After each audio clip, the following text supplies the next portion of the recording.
Tonight's the night. And it's going to happen again and again.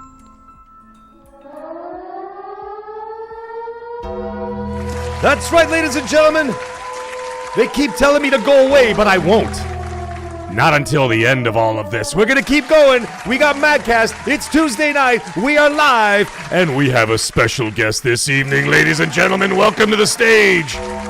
The Xbox Grim Reaper. He's back, ladies and gentlemen. The Grim Reaper has returned. Xbox is dead forever. And it is you who are mistaken about a great many things.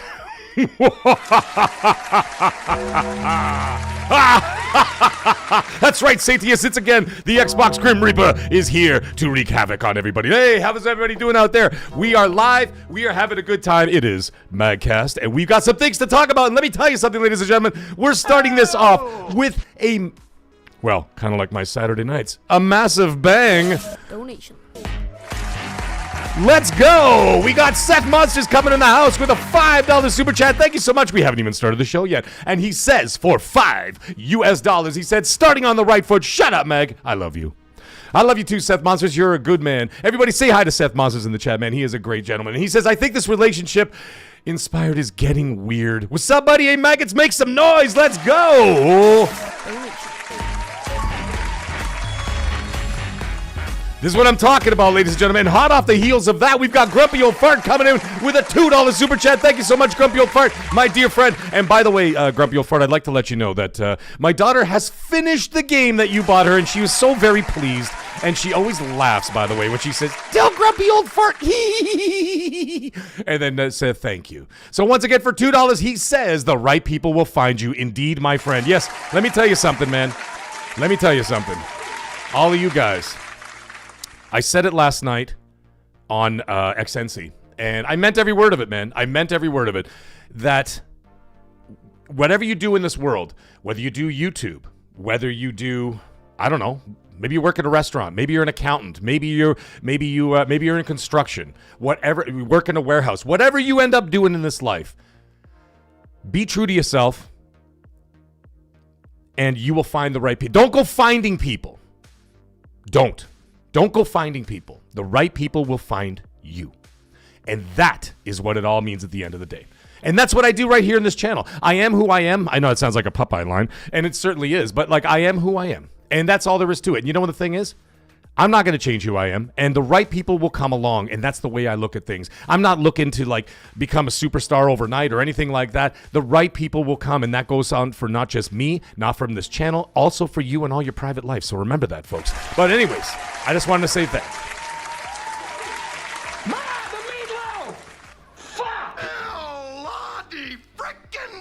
There you go, Lottie freaking da. Mag just talking, just doing his thing. What's up, everybody? Welcome, everybody, to MAGGCAST. And we got some things to talk about tonight. Look at all the beautiful names in the chat. I'd love to get to every single one of you, and I will in due time, of course. So, anyways, we had one hell of a day when it comes to all the craziness that just happened in the gaming world, and what a perfect day for that to happen. The day that MAGGCAST happens, I'm so happy to hear that. And you know what?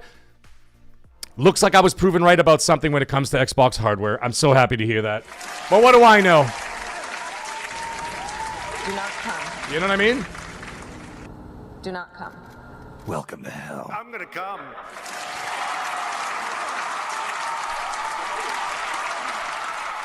I just realized my on-air sign is not sitting properly. We're gonna have to deal with that. There you go. Because I keep messing around with this camera because I'm trying to figure it out. Okay. I just had this thing for 7 days. I'm still trying to figure this whole thing out. But I'll figure it out. Don't worry about it. And Colt Eats Wood comes right in. A member for 1 month. Magnificent Maggot. He says, Mag, I'm here. Fallout never dies. Welcome to hell, motherfucker! There you go. Thank you so much, Colt Eats Wood, for that. And let me tell you something. Stupid fucking game. Stupid fucking game. Stupid fucking game. Stupid fucking game. That's what I think about Fallout. Stupid fucking game. What do you think about that, Colt Eastwood? Stupid What do you think about that, the real Colt Eastwood? Stupid fucking game. I'm gonna keep saying it. Stupid fucking game. There you go. Achievement unlocked. I've upset the Fallout fans. I'm just kidding. I like Fallout. Listen, man, I played Fallout 3. I really enjoyed the hell out of it. I played that on the 360. And I played Fallout 4. I enjoyed that for what it was. It was not nearly as good. Fallout 76 I could never really get into just because it was not really my thing, so to speak. You know what I'm saying? So it really wasn't my thing. Fallout for life. Pico Trek, what is going on right now? You're fired. That's right. You're fired. What's up, Alex? Ghostbusters? What's up, everybody? Matt Rush is in the house. Guerrilla Tactics. Punte. Furious Legacy Gaming. Yes. And Kit's in the house. We got our moderators in here in case anybody wants to act a damn fool tonight. If you guys watched my stream last week on Friday Night Live, we had someone come in there and just act a damn fool and just went wild and started spamming my chat with all kinds of nonsense, right? And then all of a sudden it just went wild. And it was completely it was completely out of control. And the funny thing is, at that specific moment, I think only one mod was in the chat because it was just kind of early in the stream. And then the guy, after I banned him, then the mods picked up. They're like, oh crap, something's going on. So they got in on it. The guy comes in with a new name, starts spamming the hell out of my chat. Mods get in on that, crushes balls, whatever, keeps moving on. And then what ends up happening? The jackass comes in with a different name and just keeps going. And I'm like, somebody's pissed off at me. You know what I'm saying? And I'm just like, you know what I'm saying? You know what I'm like? What an idiot.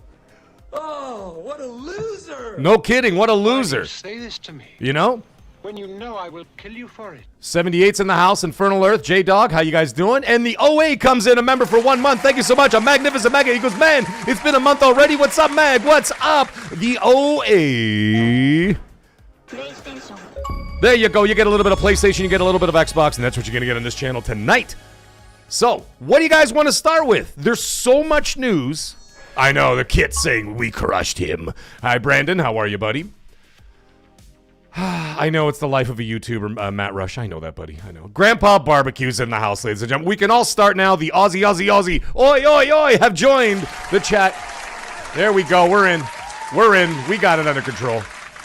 And my goodness, I can't even start the show. You know why? Because Backstage Videos just comes in and he drops a $5 super chat. He goes, I posted a bunch of shorts on my channel. Latest one is on GTA 6. There you go, brother. We had that conversation last week, and I'm so glad you did that. Thank you for the support on this channel, but also, I'm so glad that you're doing that. Go sub to Backstage Videos, ladies and gentlemen. Go check him out. Go check him out. What's up, Bernie? How you doing? Ion Storm's in the house.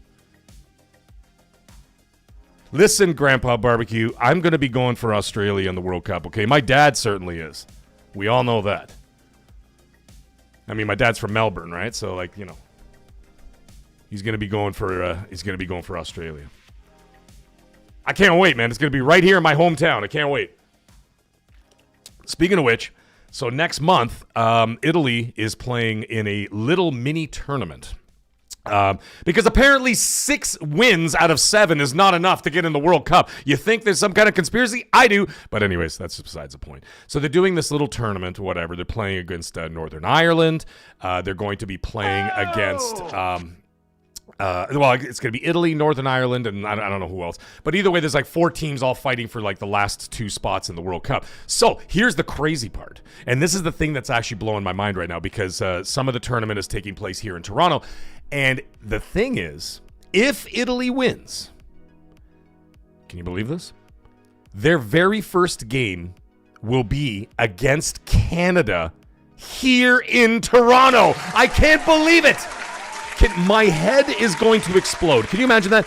It's Italy. It would be Italy versus Canada on day 1, game 1 here in the city of Toronto. I can't believe it. And you know what? Listen, I'm not going to be able to go to the game because the tickets are ridiculous.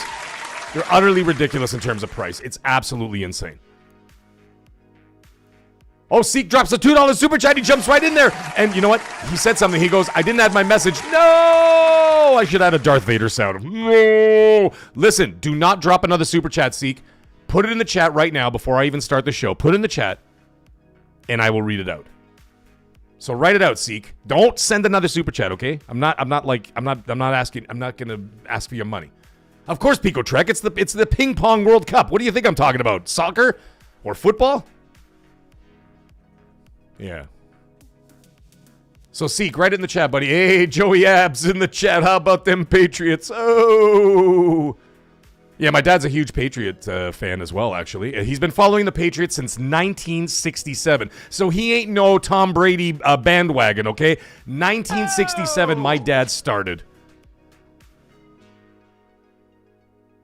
Okay, here it is. So Seek for $2. Thank you, brother. Here he goes. He goes, Mag, question about XNC last night. Thoughts on when Magnus releases that it'd be possible for the Series X sales spike because it will be cheaper. Very good question, Seek. And you know what we're going to do? We're going to get into that a little later on in the show. I will not forget you, Seek. I remember the question. And that is a damn good question. But just in case I forget, remind me, okay? Just in case I forget. Just remind me. Just remind me. But I want to talk about that because that is a damn good question considering what we're about to face coming up. But absolutely, I will say this for now. Magnus is dropping in 2027. I already said it last night. I've been saying it for weeks. I heard about it about 2 months ago. I didn't want to say anything because, you know, people get crazy and whatever.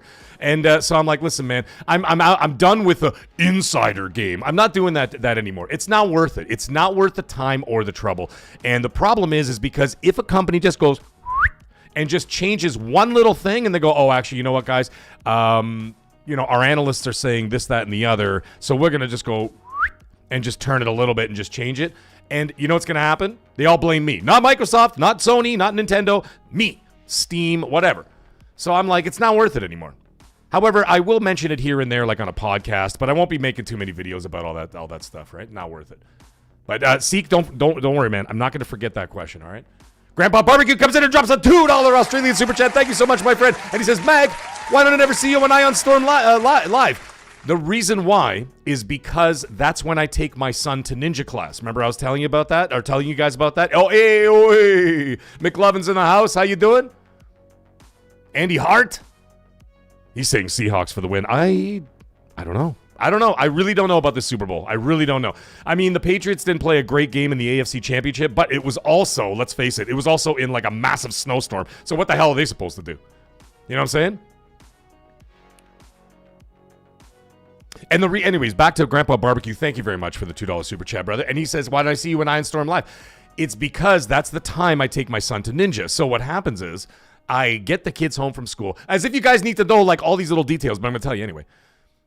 I pick up the kids from school, I take them home, I make their lunches for school the next day, I make them dinner, and then after that, I clean up, do all the dishes, whatever else, flip the laundry, whatever the hell I'm doing at that time. Then I got to get my son, drive him over to ninja class, which is an hour and a half, take him to ninja, and then sometimes I get home just in time for a little bit, whatever, because it's not that far, it's just up the road. And then I got to go back and pick him up, and then I got to bring him back home, and that gives me exactly 4 minutes to get onto MAGGCAST. So, like, when I get home, I'm literally like, okay, guys, go to bed, put on your PJs, take a shower, go to bed, okay, good night, see you guys in the morning. You know, my wife doesn't get home till like 11 or so. And so I race downstairs, I'm like turning all the lights on, turn the camera on, I get the computer on, and I get all the stuff, and I'm ready, and I'm racing to get to MAGGCAST on time. And that's why usually I'm a couple of minutes late. So long story longer, Grandpa Barbecue, that is why I'm not in that chat. Because he is on at exactly the time that I am out of the home with the boy. So there you go. However, I always catch the replays and I always watch his videos later. I'm a lurker. What do you want me to do? It's very rare that I actually talk in someone's chat. You know what I'm saying? And it's only because I'm lurking or I'm usually doing something else. I might be playing a game. I might be doing laundry. I might be cooking. I might be whatever. Working on the next video. What's up, K-Rock? Brandon, did I say hi to you yet? My dear friend Brandon is in the chat, ladies and gentlemen. Hey, we got Bobby. What's going on, Bobby? Magnum's in the house. Magnum is saying, don't lie, Mag. You go to ninja class, not your son. That's right, man. It's me. Oh! It's actually me. I am the one. I am the one. He is the one. Yes, it is me. It is me who goes to ninja class. And that's why I'm able to... What do you think I'm wearing this jumpsuit for? This is an Xbox Ninja outfit. Whenever I have to slay somebody for Satya Nadella, he lets me know in advance, and I'm like, all right, I'm on it. I go, make sure the money is in the account. And then I show up at the door like this. And I'll be like, Matt Booty, you're underperforming. And he goes, no, give me one more chance. Please give me one more chance. And I'm like, too late for that. And then I pull out the scythe, and he gets all nervous. And then I'm like, Satya says hello. And he's like, ah! It's me. Yeah, Ghostbusters, I'm washing my hair. That's what I'm doing. I'm not. My son doesn't actually go to ninja class. And we got Ben Yang coming in with a $5 super chat. Look at this guy. What's up, Ben Yang? How you doing, buddy? And he says, Directorate Noviotate. That sounds amazing. I'm going to say that again. Directorate Noviotate. Demo is on Steam, and it is a mix of Max Payne, Control, Evil Within. What the friggin' hell are you talking about, boy? That sounds amazing. The meatloaf! Fuck! Woo! A mix of Max Payne, Control, and Evil Within. I'm in 100%. What the hell am I supposed to say? That's amazing, dude. And he says, a Game of the Year contender upon full launch, fam. All right, Ben Yang, listen, man, that sounds hot. Seriously. Wow. Everybody put that on your wish list. I love the name, though. It sounds very Italian. You know what I mean? Stupid fucking game. Stupid fucking game. Fucking game. Hey, did you play the Directoria Noviotate?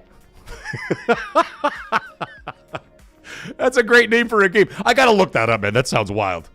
That sounds wild. Like, I mean, like all of those different things put into one. It sounds insane.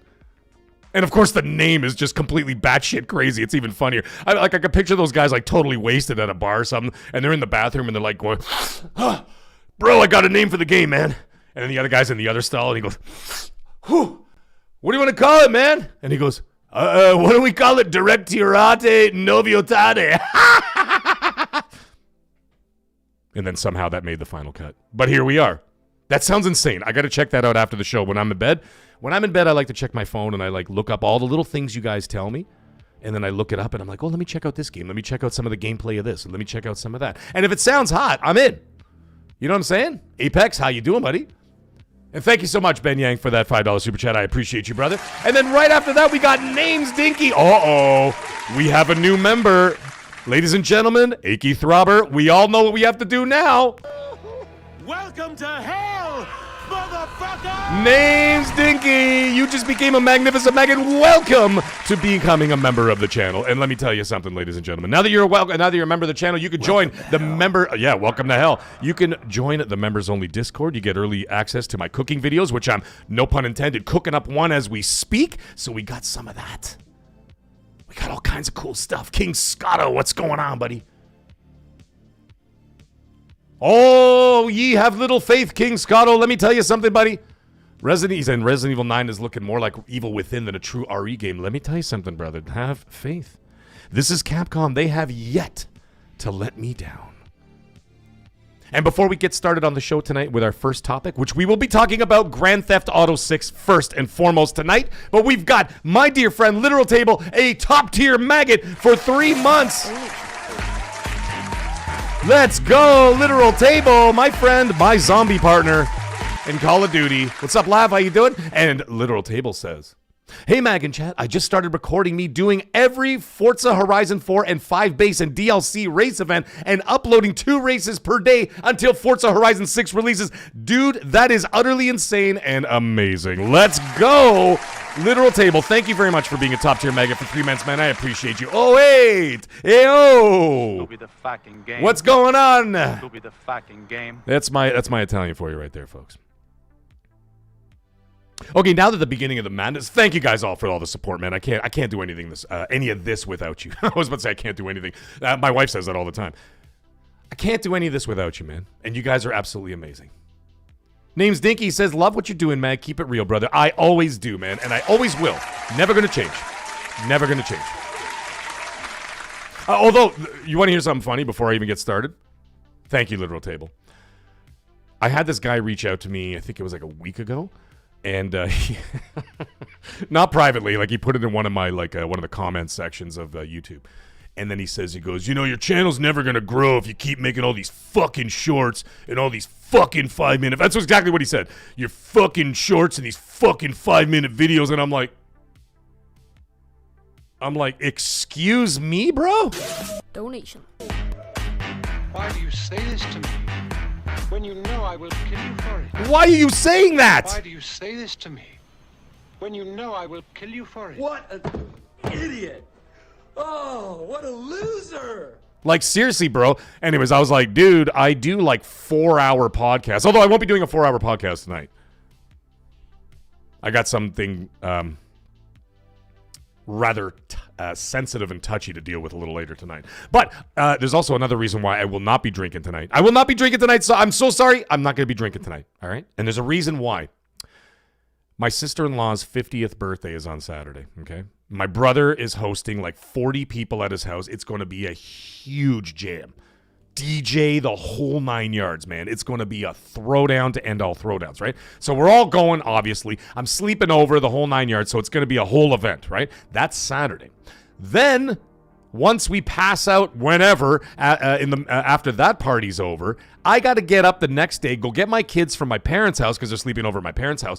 We're going to go get the kids from there, go all the way back home because I live an hour away from my brother. Got to drive all the way back home. And then I got 16 people literally hours later. 16 people are coming to my house for a Super Bowl party, which I've got to host, cook, and do all the other stuff. And then going to drink again. So it's going to be an entire weekend of absolute frivolity, nonsense, overeating, certainly over drinking. It's going to be a madhouse. And listen, I'm not 25 anymore, folks. I'm 50. And I could party like anybody's business. You get me in the Dominican, I'm at that pool bar 9:01 a.m. every single day going hard, and that's fine, whatever, because I'm there, I'm on vacation, I'm not at home. But I can't do that. Because Saturday I had a throwdown in the city, as some of you guys know about, the strip club and everything else that happened, whatever. So I had the big throwdown in the city. And then after that, where it was back at my cousin's condo, and I don't even know when we went to sleep. I just kind of fell on the couch and woke up the next day. That's all I know. I don't remember going to bed. I don't remember anything else. Actually, you know, it's funny. I woke up at one point to go get some water because I was dying. And I looked over at the TV, and I noticed that the Australian Open was on at 4 o'clock in the morning our time. So I'm like staring at it like with one eye open, and I'm watching the Australian Open. I'm watching Djokovic get his ass handed to him, and then I just passed out again. I woke up at 9 the next day, and I was a disaster. I was hungover until like this morning. That's how bad Saturday night was. So I got to take it easy, man. I got to take a few more days off, let the body heal, pump some iron, do what I got to do. You know what I'm saying? And then the weekend is going to be a big ass party. Yeah, Matt Rush, it's going to be 40. Fuck him, Meg. Yeah, that guy. What a clown, eh? Anyway, the whole point of doing shorts, by the way, what it does is that it's actually, I know that like channel members and people that are subscribed to the channel get notifications on those things. I understand that. But if anybody knows anything about the YouTube algorithm, what it does do is that it actually sends out a different algorithm. So it attracts different viewers. And that was the whole point of it. Well, 2 points. That's one of the reasons why I do them. The second reason why I do them is because sometimes I have a thought in my head that's not going to make a 5-minute video or a 10-minute video. And I'm not going to sit there and dribble about nonsense for 8 minutes and then all I have is 2 minutes of information. And in fact, a lot of people who come to the channel and say things in my comments section of my videos always say, Mag, thank you for getting to the point and making a 4-minute video, 5-minute video, get the information out there, keep it moving, and then that's all there is to it. You want to hear long form, you come here to MAGGCAST. You go to XNC. You come to my live streams, whatever. That's where you get long form, Meg, because then I'll talk about whatever, Xbox hardware for 40 minutes. I'll talk about GTA 6 for 30 minutes, whatever. And that's where you'll get the long form stuff. So my actual videos are usually between 5 and 8 minutes long. And then I do the shorts because if I have a quick thought in my head that's not enough for a video, I'm like, you know what? I'll do a 1-minute short, spit out that information, get it out there, and that's all there is to it. So I have these random gaming thoughts or announcement or something else that I don't want to waste the viewer's time because, I mean, everybody knows how everybody's busy these days. Cybergunther, what's up, buddy? Everybody's so busy these days and got so much going on that the last thing that they need to do is sit there like this. Because it happens to me all the time. Where I'm watching a video and I'm like, woo! And I watch the video and 3 minutes in, I'm like, okay, bro. You know what I mean? Like, let's get it going. You know what I'm saying? Ma, the meatloaf! Fuck! You know what I mean? Get it going, man. Because then all of a sudden I'm like, I just watched a 10-minute video. 9 minutes of it was absolute nonsense. Right? So I try to get to the point, get it going, get it out there, get the information out there, and off we go. And then the other thing is, too, is that, like I said, with the shorts, I do it for those two reasons. One, because it actually attracts a different algorithm. And the other reason is I don't think that it's worth a viewer's time to sit there and spout off for 10 minutes, 15 minutes about absolute bullshit and then only get 1 minute of information out of it. It's dumb. I want to respect the viewer's time the same way that I want other content creators and movies, TV shows, whatever, to respect my time. You know what I'm saying? So that's the reason why I do it. But anyways, before we get into GTA 6, I want two more things we got. Look at this guy. Look at this guy, ladies and gentlemen. Donation. We got Ion Storm coming in. He has been a top-tier maggot for 7 months now. Look at this guy. Welcome to hell, motherfucker! Thank you so much, Ion Storm, man. Go sub to his channel immediately, please, ladies and gentlemen. And he says, Mag, you in the chat are so amazing and supportive. Yes, my friend. And everybody say hi to Iron Storm, please. And like I said, go to his channel. Go check him out. And he says, I found my people. And by the way, I've got all of the AC Shadows achievements. Holy shit, here we go. All in it together. There we go, brother. Ion Storm, that's amazing. Listen, AC Shadows is on the list, bro. And I'm going to crush that game very soon. I just got the Platinum Trophy on Ghost of Yotai. So, you know, I'm a little samurai'd out right now. So I'm going to chill with the samurai stuff for a bit, and then I'm going to go back to AC Shadows. I'm going to bump out a few more games before then, and then I'll get to AC Shadows in the spring. Somewhere in the time of, like, April. I think April and May, I'll do AC Shadows, and that's around the time that I'll just kind of dovetail right into Forza Horizon 6, you know what I'm saying? So I'll be doing a lot of that. What's up, El Nini? How you doing, buddy? Hey, Seek, don't, I didn't forget your question.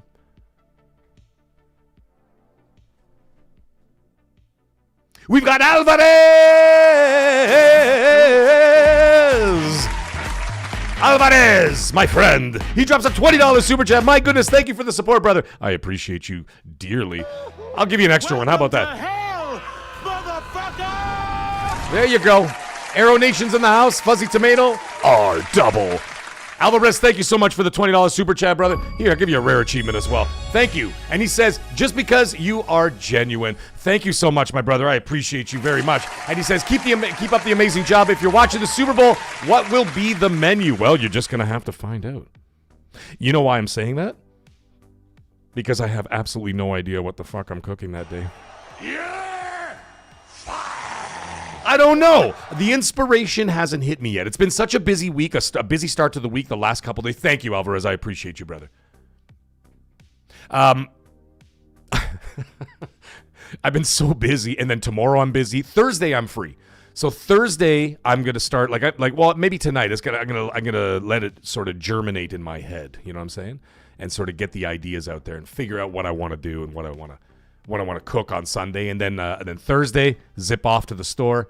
And you should see me in a grocery store, in a market. I am a monster. I go in there and I'm just like this, that, and people look at me and they're like, "This guy's fucking insane." And I'm like, "Yeah, I'm insane because I know what I want, right?" And being a chef for like 3 decades, I know. And like it's just like with me going into like the walk-in fridge or like going into the dry storage, I know exactly what I need. So I'm like, bang, bang, bang. Like I almost like violently shop.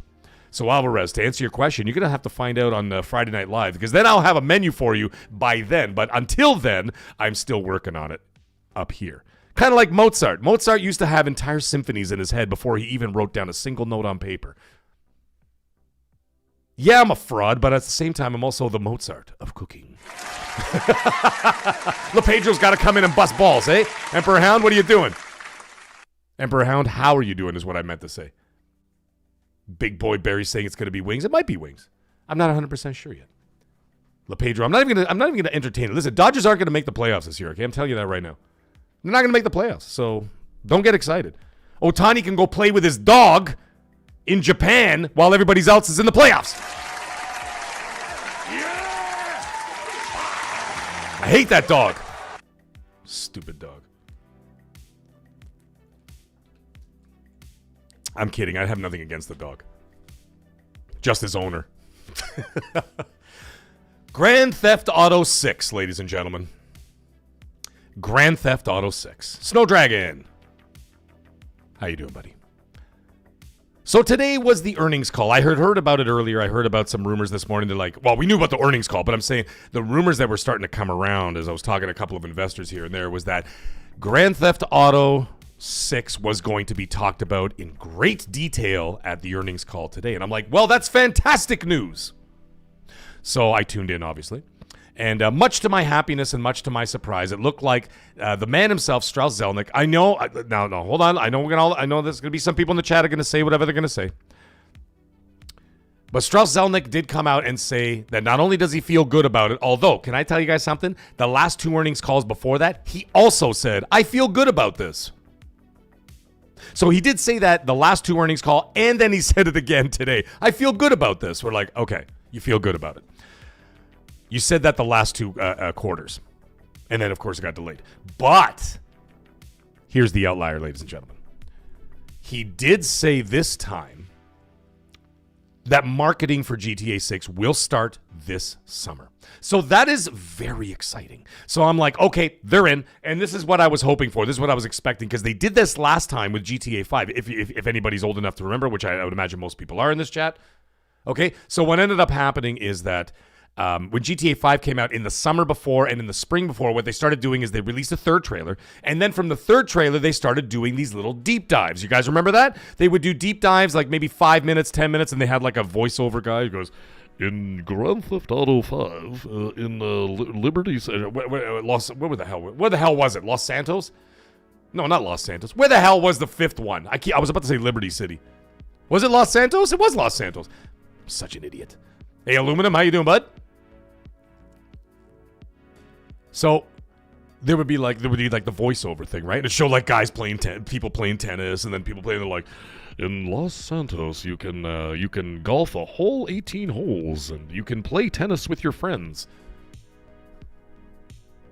And if you're a little light in the loafers, you can go play pickleball with your boyfriends.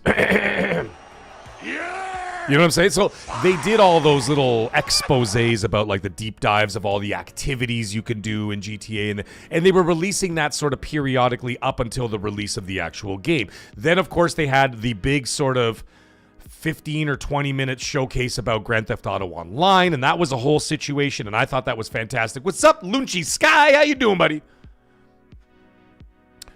And they would talk about GTA Online. Oh, you can make a character. You can join your friends. You can create a posse. You can, buy condos. You can buy buildings and homes and businesses. And you basically have this whole living, breathing online world. And it was amazing. It was just incredible. So I was like, oh, wow, okay. So that is exactly what's going to start happening this summer. And that's going to go all the way, my guess, is pretty much close to the actual release of the game itself. So the thing is I found interesting. Now, this is just not even speculation. This is just something I thought of. One of the first people to tweet about it was actually Jeff Keighley. So Jeff Keighley's like, GTA 6 marketing begins this summer. That was his tweet, right? Not word for word, but it was something like that. So he talked about that, and I was like right away he said that tweet. And so the interesting thing about that, I'm thinking to myself, he tweeted that awfully quick. Now, I would imagine he's also an investor with Take-Two, so that's probably got a lot to do with it. But either way, and he was on the call. I was on the call. So can you imagine if we were on a conference call? I'd be like, yo, Jeff, what's up? They'd be like, who the hell was that? Who the hell was that? Strauss Zelnick is like, who is that guy? Anyways, he was one of the first people to actually tweet it. So the thing is, I'm thinking to myself, could it be possible that we could see something about it at the Summer Game Fest? It's possible. I'm not saying it's for sure, but I'm just looking at the timing of how fast Keighley tweeted out. You know what I'm saying? Like, he tweeted it out very quickly. And like, I barely got off the earnings report, and all of a sudden Keighley's already tweeting, and I'm like, my God, that was fast. So I'm thinking to myself, maybe he knows something we don't. It's possible. Welcome to hell. I mean, it might not be the biggest deal in the world, because as I said in my video, if anybody watched the video before the show tonight, is that Rockstar doesn't need the Summer Games Fest to promote the biggest game of the century. And it is the biggest game of the century. There is no doubt about it. There is no questioning about it. I mean, even if you don't like GTA, that's fine. That's totally fine. Whatever. Ain't nobody can say nothing about it. But I'm just saying, it is going to be the biggest game of the century. If you look at GTA 5, it has sold, I can't even believe this, 220 million copies. Ma, the meatloaf! Fuck! Like, what are we talking about? That's insane. You know what I mean? Oh, shit. Here we go again. That is an insane amount of copies of a game. GTA 6 will do the same thing. Obviously not in the first 6 months or whatever, 5 months, 10 months, 12 months. It's going to take time to get to those kind of ridiculous numbers. By the way, Red Dead Redemption 2 also sold 82 million copies. These guys, man, holy shit. No wonder they only release one game a generation. They don't have to. You realize that, like, some of those big time, like, let's say, big selling games, like, never mind third party, let's go first party. Let's talk like Sony, okay? That's like 3 or 4, like Red Dead Redemption 2 alone is the same as like 4 or 5 Sony first party AAA bangers, all in one. And so, like, if Sony drops 4 or 5 big-time AAA games in a generation, right? Like, let's say your Spider-Man and your God of War and your Last of Us 2 or whatever, right? Ghost of Tsushima. Let's say we're just taking PlayStation 4, for example, right? And then, of course, other games. I'm not saying that was it. Right? Uncharted 5. With all those games that Sony released, Red Dead Redemption pretty much matched that with one sale. Never mind GTA 5. That is insane. And so now, and I mean, of course, we all know how much goes into a Rockstar game. We know all the details and everything else. I mean, you could see, like, you know, the horse's balls shrivel up when they go up to the mountain in the snow and all that shit, right? So there's all of that too. But I'm just saying, that's why they don't have to release a game every 3 years or 4 years or 5 years. It's because they don't have to. They sell so many bloody copies, and GTA 6 is going to carry them well into the next generation. And if memory serves, I don't even think they're the ones doing the Max Payne remakes. So, like, there's nothing else coming out of them. Although it kind of pisses me off a little bit, because if you think about previous generations, how much Rockstar used to produce, it was insane. They had Max Payne 3, Bully, Red Dead Redemption. You always had, and then, of course, intermingled with that, several Grand Theft Auto titles. Obviously, they weren't as big and detailed. If you go back and play GTA Vice City or even GTA San Andreas and whatever else, they're obviously not the size and scope and whatever else and the graphics and all the other details that you would get with a modern Rockstar game. But they were still there working with rudimentary, well, we would consider rudimentary hardware at the time. It's still the same thing, but their output used to be Midnight Club. You guys remember Midnight Club? How dope were those games, man? Those racing games, Midnight Club, were amazing. I loved those games. I loved Midnight Club was one of my favorite races of all time, because in those days, Need for Speed kind of held the crown, right? It was Need for Speed Underground. Gran Turismo was there too, but it was more like Need for Speed Underground. You guys remember those? Those games were dope. And then, of course, Midnight Club, absolutely amazing. Both of the ones that I played were absolutely incredible. So their output was just unbelievable. And now they've taken on these games that keep getting bigger and bigger and bigger, and it gets to the point where they're like, well, shit, no wonder they can only make one game every 8 years or 10 years or whatever the hell it is, right? It's wild. I don't know, man. It's crazy to me. But either way, the game is still coming at November 19th, 2026, confirmed by Strauss-Zelnick. And on top of that, the Grand Theft Auto marketing will fire up on full cylinders this summer. Now, the other thing I wanted to talk about in regards to Grand Theft Auto is that he also said that the physical releases will be coming day one. There will be no delay on day one. You will be able to get the physical copies of the game and the digital copies of the game, both day one. When asked about it by Variety Magazine, or Variety.com, whatever, I just call it magazine because it's, you know, but Variety was interviewing Strauss afterwards, and they said, oh, you know, there was this talk about delaying the physical copies of the game into 2027 because of leaks and people breaking the street date because they get paid off. You know, some ma and pa shop or even a GameStop gets the game 4 days early, 3 days early, gets them prepared. You know, some big YouTuber walks in the door and goes, I'll give you $1,000 cash, give me a copy of one of those games. You think the guy making minimum wage gives a shit? Of course he's going to give him the game. What are we talking about? The meatloaf! You know what I mean? Fuck! He's just going to give it to him.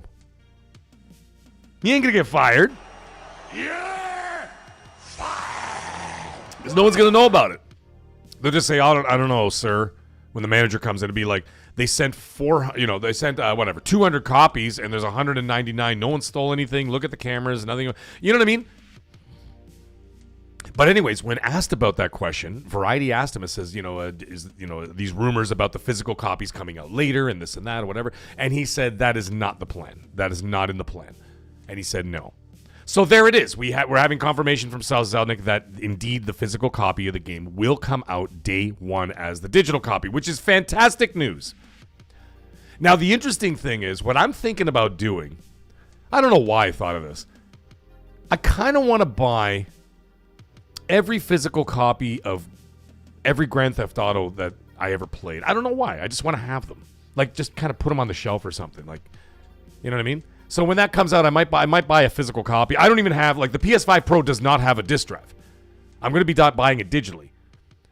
My son, he can do whatever he wants. Whether he's going to buy it digitally or whether he's going to get it physically, that's entirely up to him. But he likes going to the store. It's kind of cute, you know. I mean, he's only 13 or whatever. I know he's not supposed to be playing it, but get the fuck out of here.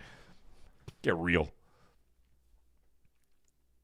You know what I mean? So it's actually kind of funny. He went to the store the other day. What the hell game was he going to buy? And he was going to buy Battlefield 6 because there was a used copy for sale. It was like 50% off or whatever, 40% off in the store. They had a used copy of Battlefield 6.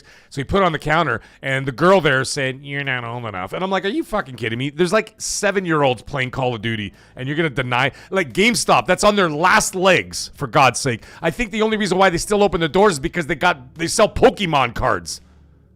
You're going to deny, you know what I mean? It's ridiculous. So anyways, he came home and he bought it digitally.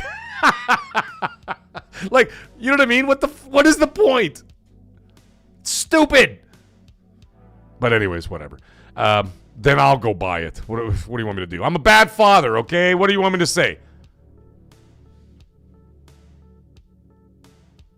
Anyhow, let's get back to the subject at hand here. So GTA 6. The one thing, now that we've got confirmation that the game is still coming out November 19th, we've got the summer marketing is in effect. And then on top of that, we've also got the confirmation from Strauss that it'll be released physically and digitally on the same day, day one. Now, I want to talk about something else, and this is what is affecting the entire industry. This is what's really important. Today was a turning point for the rest of 2026.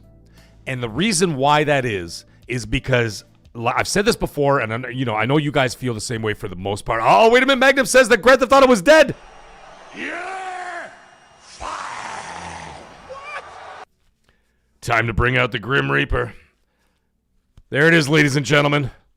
Xbox is dead.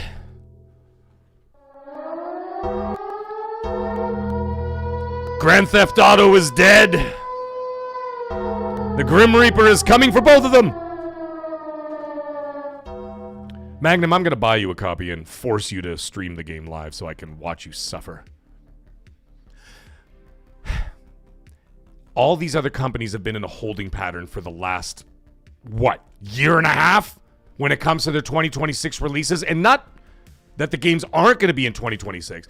What they're in a holding pattern about is when in 2026, and they were basically going, yo guys, can y'all shit or get off the pot with this GTA 6 business, because you're kind of messing up everybody else. And that's I've been a huge I've been complaining about that for a very long time. That's what I'm trying to say.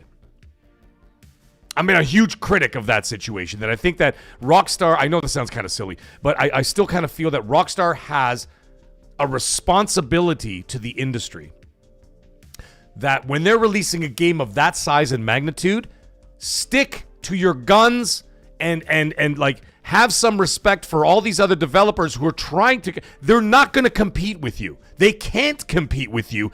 Everybody knows it. It doesn't matter what game you're talking about. It could be Wolverine. It could be Call of Duty Modern Warfare 4. It could be Fable. It could be Gears.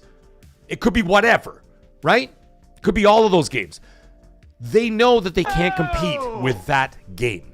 Therefore, I feel that Take-Two and Rockstar have some semblance of responsibility that they need to say, this is the date, go ahead and make your release dates around this. Tomb Raider's also coming out this year. Halo's coming out this year. Although I still think Halo's going to be in June, but that's just me. That's just a guess.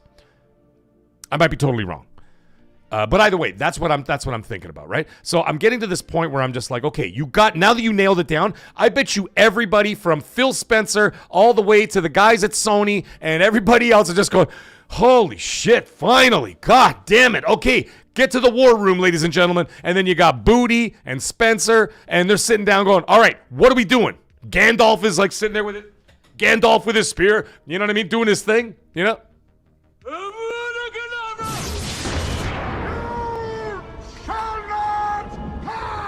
There's Gandalf waiting with the new Xbox. Whatever. Anyways, the point is they're all there, and he goes, okay, we got a solid date. Strauss has said it. Strauss has said it. Strauss has said it. It's all done. It's all ready. Where do you guys want to put Gears?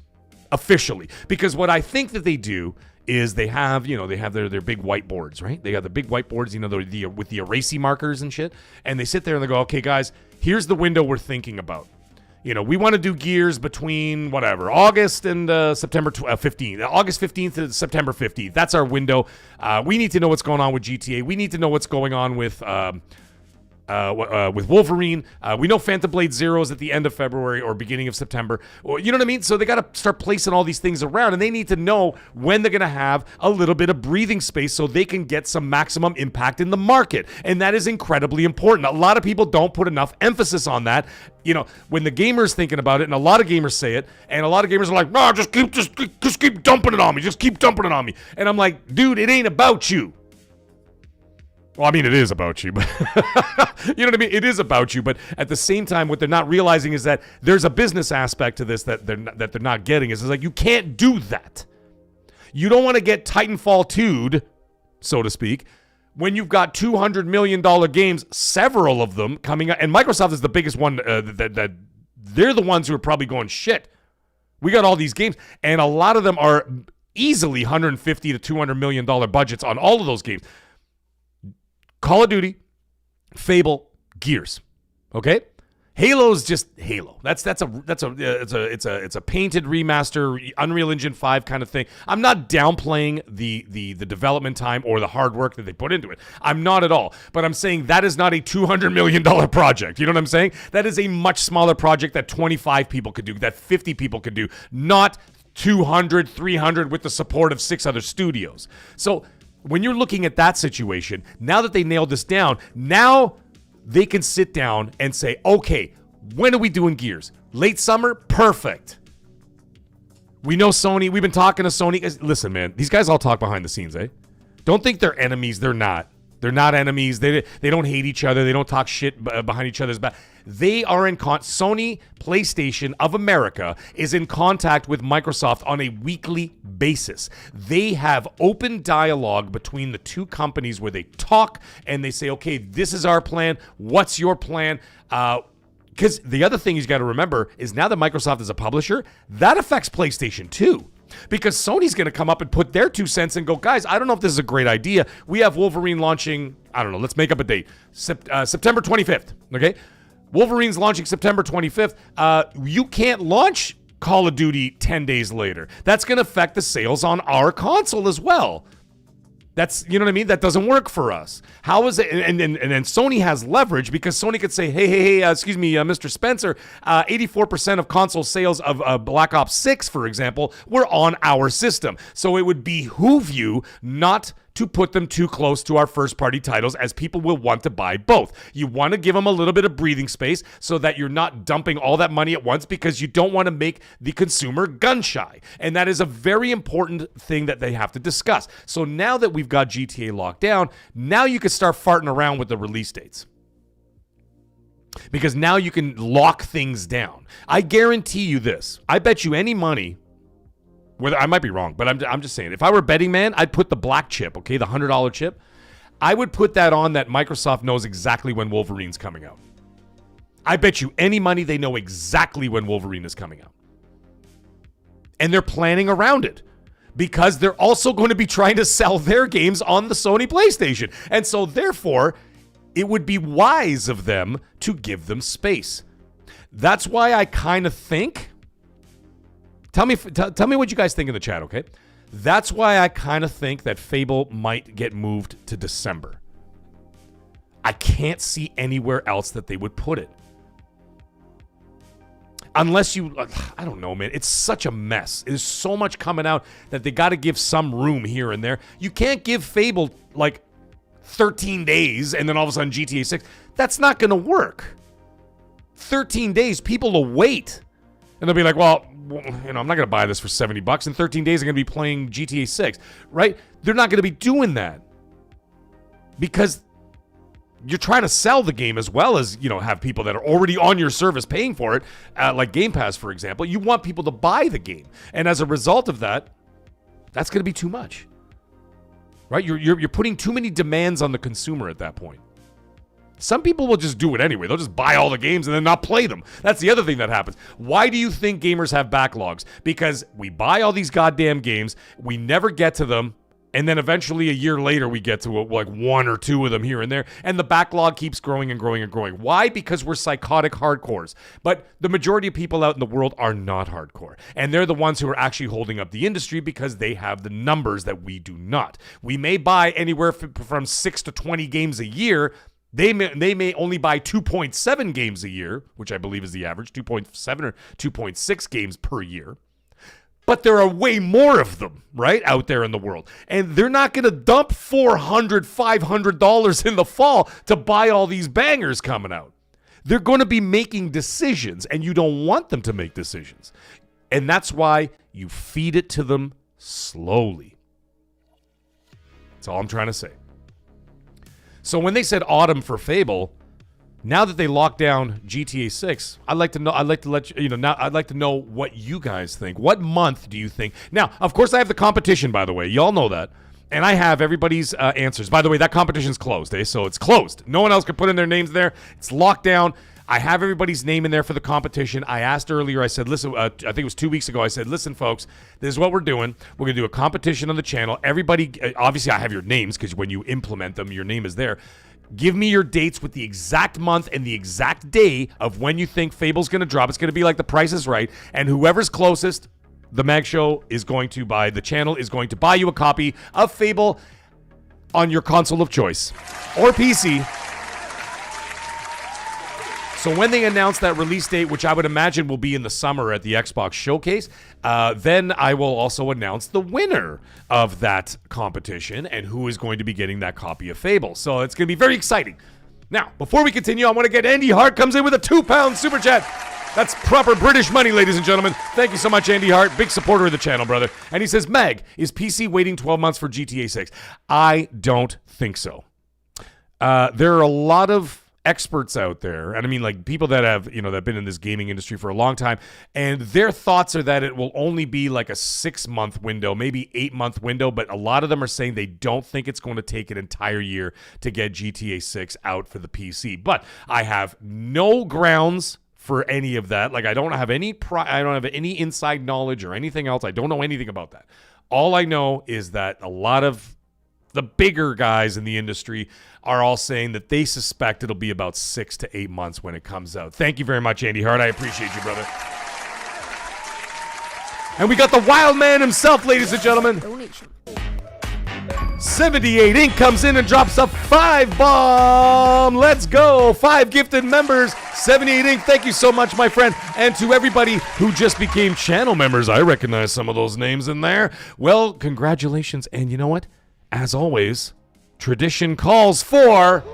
Welcome to hell, motherfucker! Welcome to hell, baby. Let's go. Get in there and fight, maggot! Get in there and fight, maggot! Get in there and fight, maggots. You are maggots now. Welcome to the family. Welcome to hell, and I hope you are all well. That's right. Okay, let's go. Smuggler's Run. God damn it, I forgot about that game, La Pedro. Darth Mag. Dova, how you doing, buddy?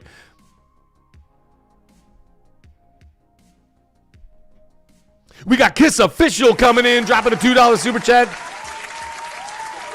Thank you so much, my friend. I appreciate that. He says companies are scared. They should be. They should. I don't know if you're being. I don't know if you're being sarcastic or you're being for real. But either way, thank you very much for the $2 super chat. I appreciate that. And he says companies are scared. I'm serious when you say that. I believe that 100%, brother.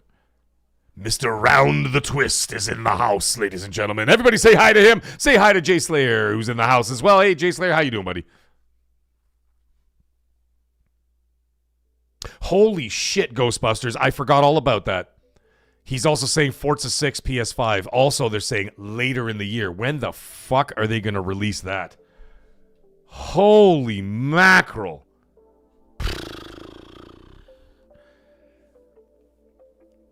You know, the conundrum here is that... Thank you for bringing that up, Ghostbusters. I forgot all about that.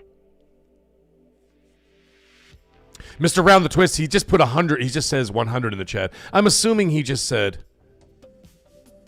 I'm assuming he's just saying 100 about something incredibly clever I said. Lottie frickin' dog! Depka, hey, Knickknacks Japan is in the house. How you doing, buddy? I said hi to you, Dova. Hey, Tony Centeno! Stupid the fucking game. Stupid the fucking game. Stupid the fucking game. There you go. Yeah, Dova. Proper British money on a Tuesday, innit? Dustin P. That sounds like Undertaker right there. When I face you, mankind, you will dust in peace.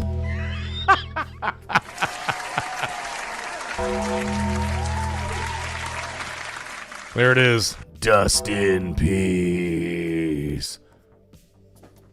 Listen, man, I wasn't actually wearing the hoodie for some gag. It's actually really cold downstairs, and I was afraid of overheating. So what happened is last Friday, I'm still getting used to the new camera, right?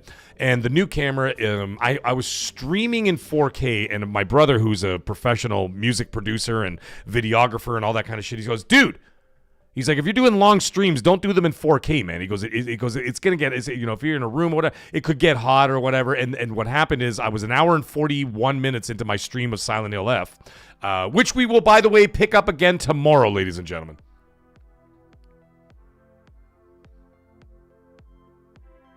Tony Centeno, by the way, he says, buy physical. That way you can at least display your backlog. Absolutely. Depka! He says, I used to buy... Oh, by the way, Depka, hold that thought. I'm going to talk about that in a minute. So about an hour 41 minutes into my live stream, camera turns off, right? Just goes black in the corner. And I didn't even notice because I'm playing the game, right? So I'm playing the game on one monitor. I've got the stream here. I've got the live chat here. I got all this shit going on. And I'm watching the game because it's really intense, man. Silent Hill F, holy shit. Let me tell you something. I think, and this is just my opinion, and I don't know who's played it, who hasn't played it, but I can tell you this: Silent Hill F is by far the most sinister Silent Hill game I've ever played. It is, I think, the goriest Silent Hill game I've ever played, and definitely the most disturbing. And that's saying something because Silent Hill is pretty messed up. But I gotta tell you, this one, holy shit! Some of the stuff that happens in that game. I had to take my headphones off at one point and walk away because I'm sitting there going, oh my, I can't watch this. Like there's a couple of, I don't want to spoil it for anybody, but there's a couple of cutscenes in there. There's a couple of cutscenes in there that are so intense. And listen, man, I'm a guy who watches Terrifier, okay? I watch Terrifier. I have no problem with gore. I watch The Devil's Rejects. I watch Texas Chainsaw. I watch all the most horrible shit you can imagine. You know, House of a Thousand Corpses, Green Inferno, Cannibal Holocaust. I watch all that stuff. But there was a couple of scenes in this game where I was like, oh my God. Like, I had to turn my head. Because I was like, this is really fucking disturbing. Right? It's pretty messed up game, man. But anyways, the point is, I'm playing this game. I'm locked in, right? Because like there was some serious stuff going on the screen. And then I look at the chat. They're like, mag your cameras out, mag your cameras out, mag your cameras out, mag your cameras out. Right? And I'm like, what are you talking? And I'm like, oh, my camera's out. I'm like, what the hell happened?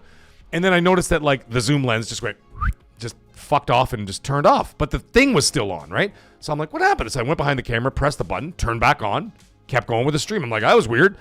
20 minutes later, turns off again.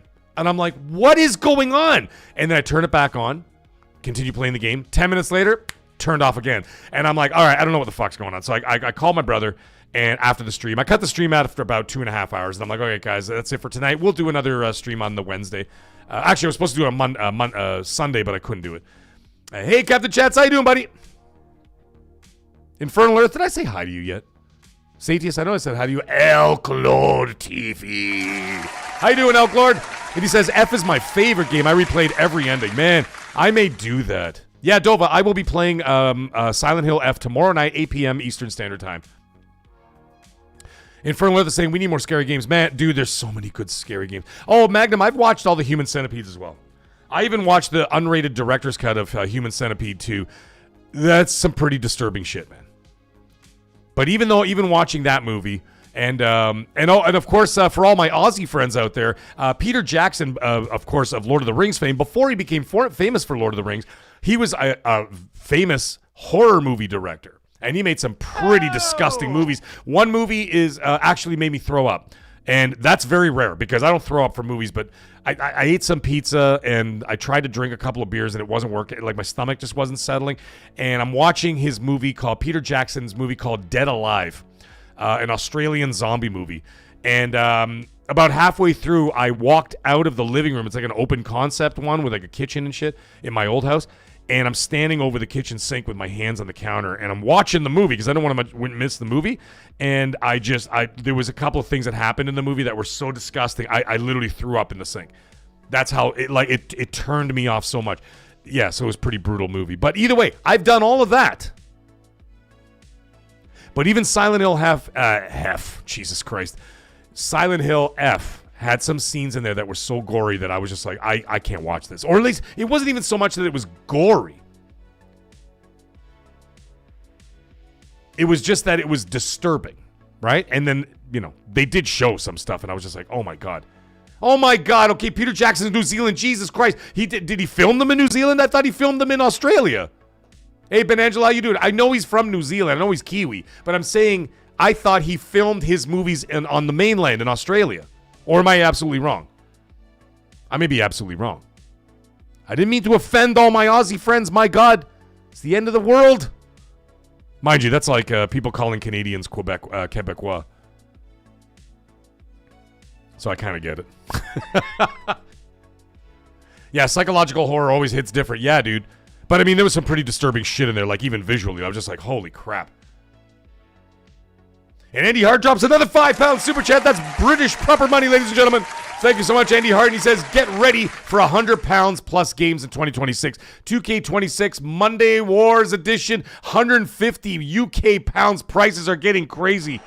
Yeah. Fuck. Jesus. That's too much. Oh, Nick Dax is saying he filmed them in New Zealand. I thought he filmed them in Australia. But he was from New Zealand. Interesting. Okay, well, there we go. We got it settled, ladies and gentlemen. So nobody cut my head off. Wolf's Creek movies were great. Fatal Frame, great game. Oh, he filmed in New Zealand. Okay, there we go. I'm getting confirmation from Magnum as well. Interesting. I did not know that. Knickknacks I have. Ichi the Killer? Absolutely. Come on, man. What are you talking about? The horror master is here. Anyways, I want to address that, actually. I want to address what Andy Hart was talking about, the 100-pound games. I've suspected for quite a while that starting with Call of Duty Modern Warfare 4, that we're going to start getting $80 games. $80 US. I know we get a lot of international people here, myself included. I don't pay $80 for games. With tax, I pay $101.96 exactly here in Ontario, and that's for a standard $70 US game. I'm paying with tax $101.96 per game. I know Australians pay more, for example, but sometimes they like to get cute, and then they raise the price by another couple dollars. Like, for example, Resident Evil Requiem was $108. The fuck are they playing at? Final Fantasy VII Rebirth, that cost me $108 as well. Sometimes the Japanese companies charge $94 because normally it's $89.99 in Canada. Okay, so essentially $20. Well, it's not essentially. It's $20 more than the $70 US price tag, and that makes sense because of the the exchange rate and all that kind of stuff, right? But sometimes the companies love to get a little cute and they charge $94, $95 without tax. And I'm like, what the fuck is that? And it always seems to be the Japanese companies that do that to me. Like Capcom does it for all their games. Square does it for their games. And I'm like, yo. So like Resident Evil Requiem was it was 107, not 108. It was $107 for Resident Evil Requiem, right? So now, yes, exactly, Ghostbusters. And then, of course, we had the Nintendo games going up to $80, right? 80 pounds as well. Mario Kart World was 80 pounds.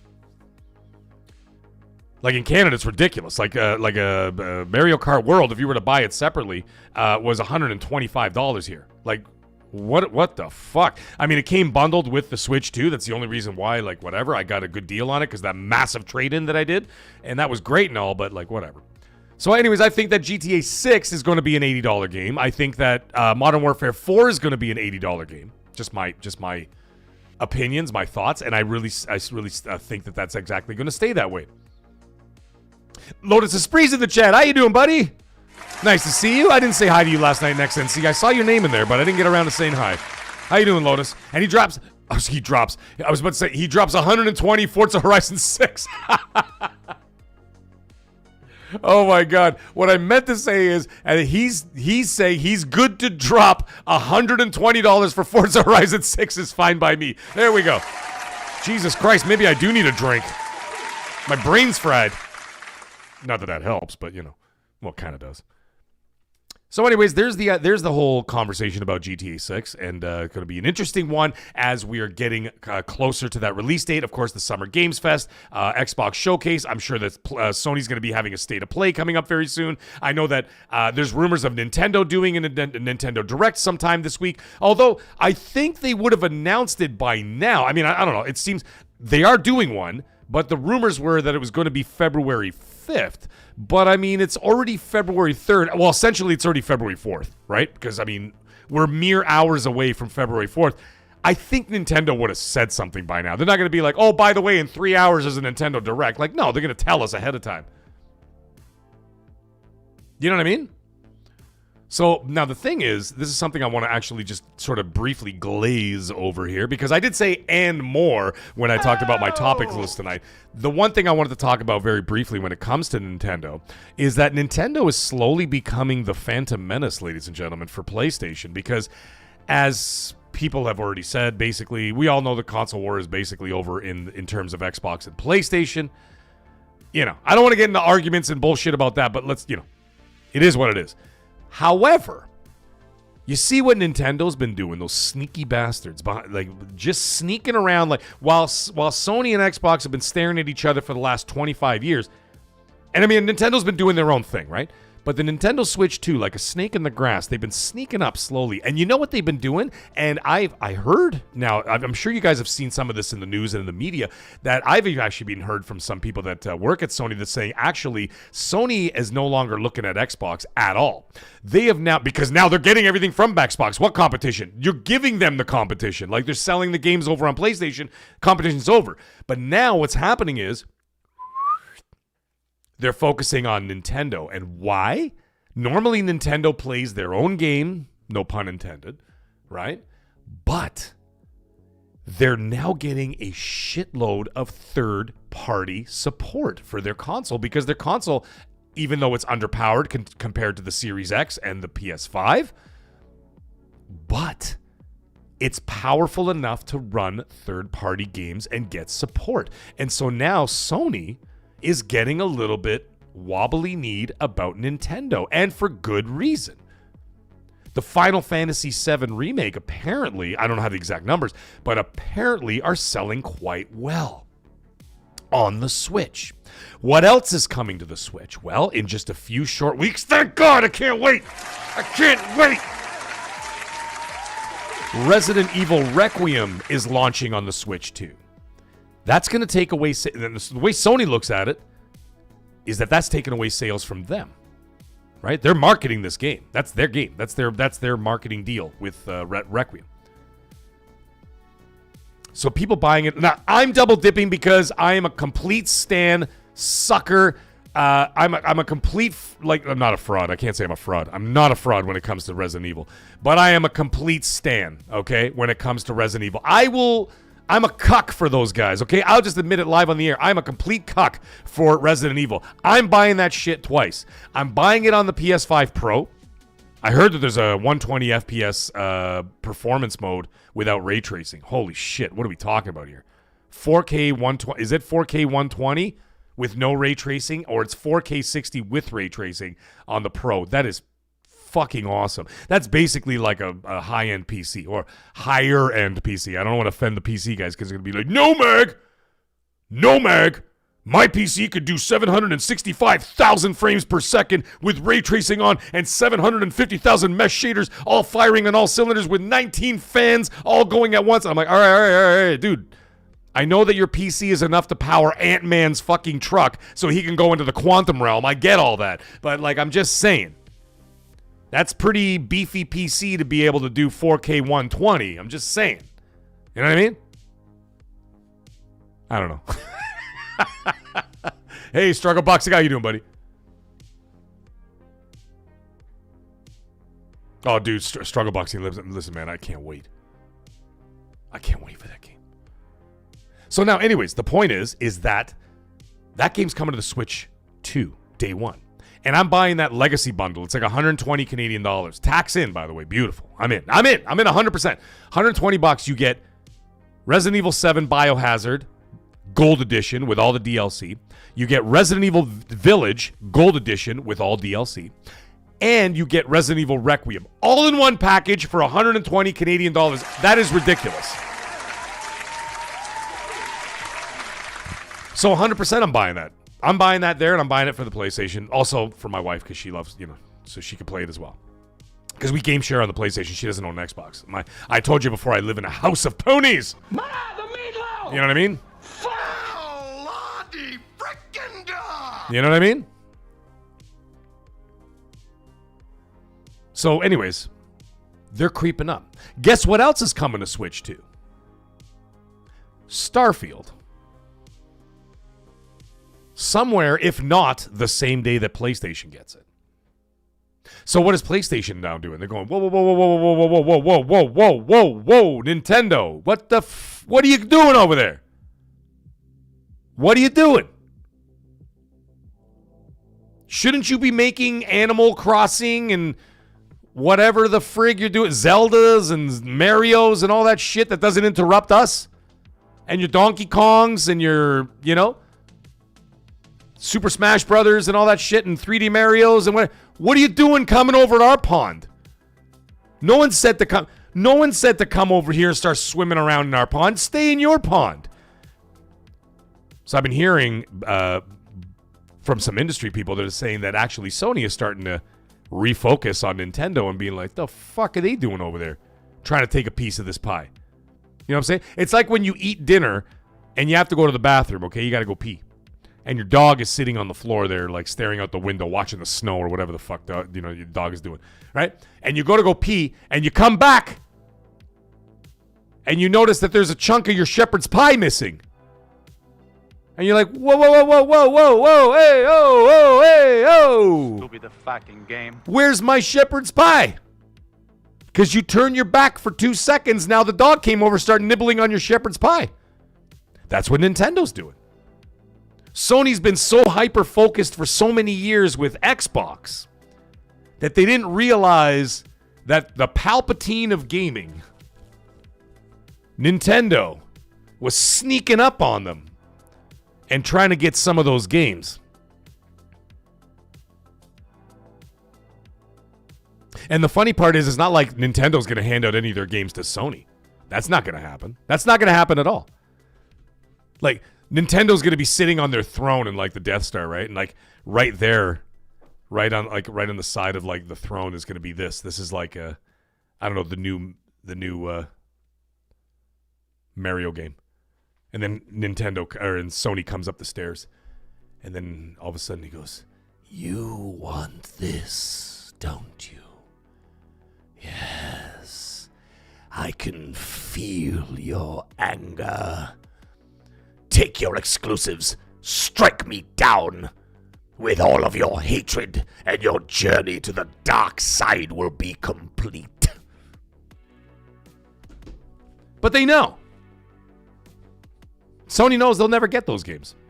So therefore, Nintendo's starting to do the same thing. They're like, no. The exclusives are ours. And we want a taste of the third party, which is going to take sales away from you. So in one way, it's kind of funny that Sony's getting a taste of their own medicine from Nintendo. Because Sony don't share their exclusives with Xbox, right? That don't happen. It's a very interesting thought, isn't it? So it's kind of funny. It's not funny when the shoe's on the other foot, is it? So now Nintendo's creeping up on these guys, and they're doing the same thing that Sony's been doing to Xbox and Nintendo for years, right? They keep their exclusives. Fine, you get the dribble drabble a year later, 2 years later, 3 years later, 4 years later on the PC.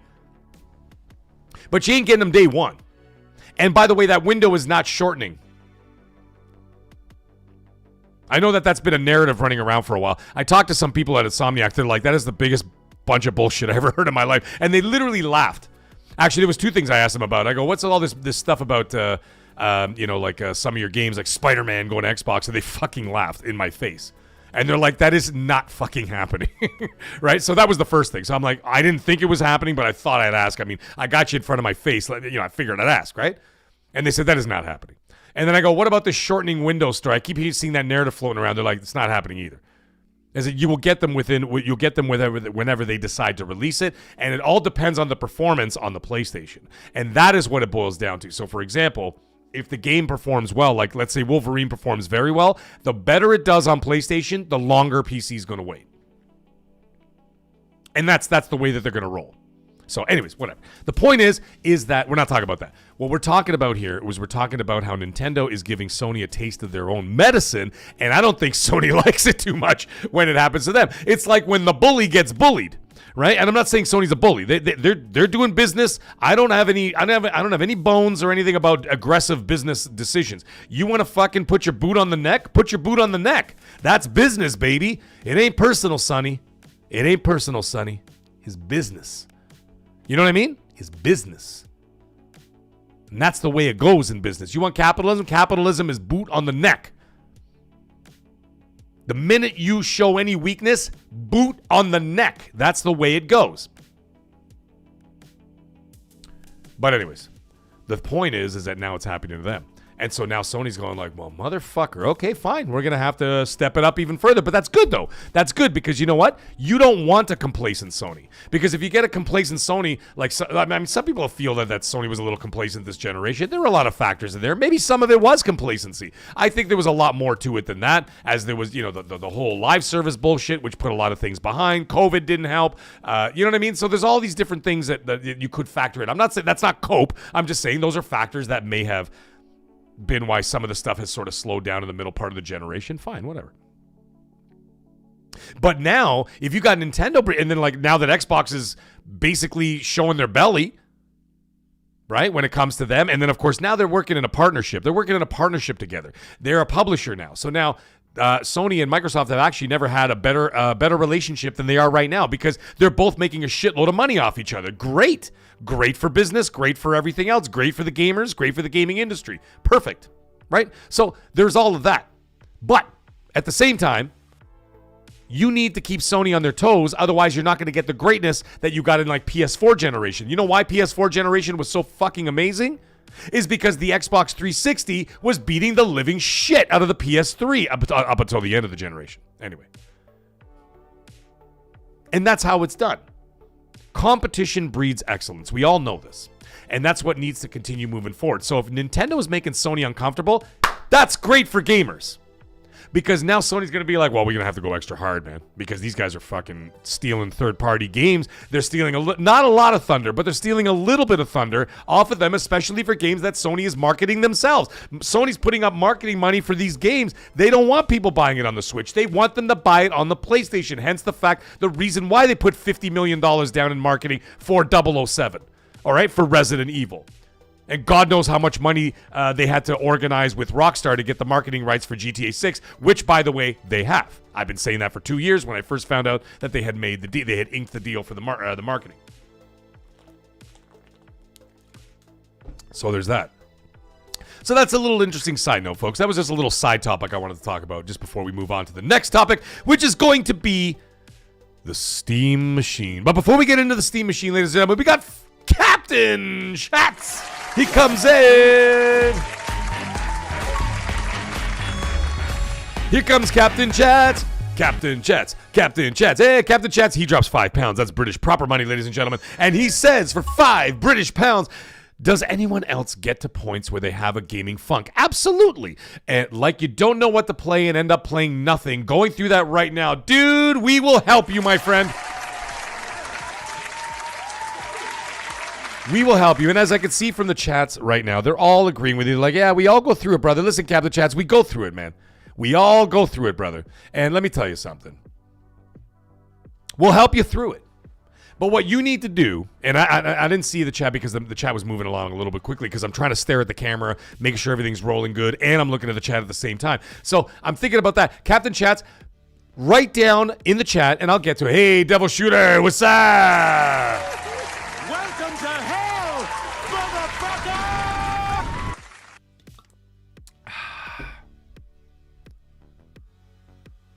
Nick Nax actually says something really funny in the chat. He goes, Xbox walking around the yard with their hand holding Sony's pocket this gen.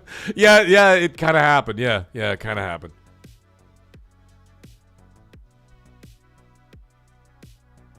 Okay, so Captain Chats, write in the chat what games you like to play. Like your genres. What are you into? And then we'll see if we can help you out. And now I have another question for you before we carry on with that.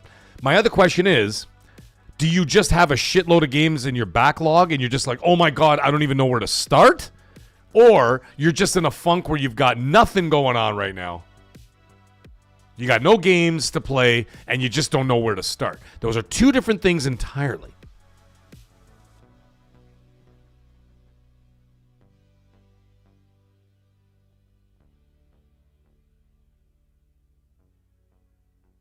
Of course, Devil Shooter. Of course you're going to get a shout out with a name like that. It's a great name. So yeah, write in the chat, Captain Chats. I'd be curious to see, brother. I'd be curious to see what's going on with you in terms of that. Lotus Esprit saying, if you care about physical games, the Switch 2 may be your last chance ever. Yeah, and I have some physical games for the Switch. Like when I bought the bundle, I thought actually the little chiclet was going to be inside the thing. But it wasn't. It was a digital code. So I'm like, well, fuck, okay, fine. So anyways, I scratched off the little code, did it, redeemed my Mario Kart World, and off we went.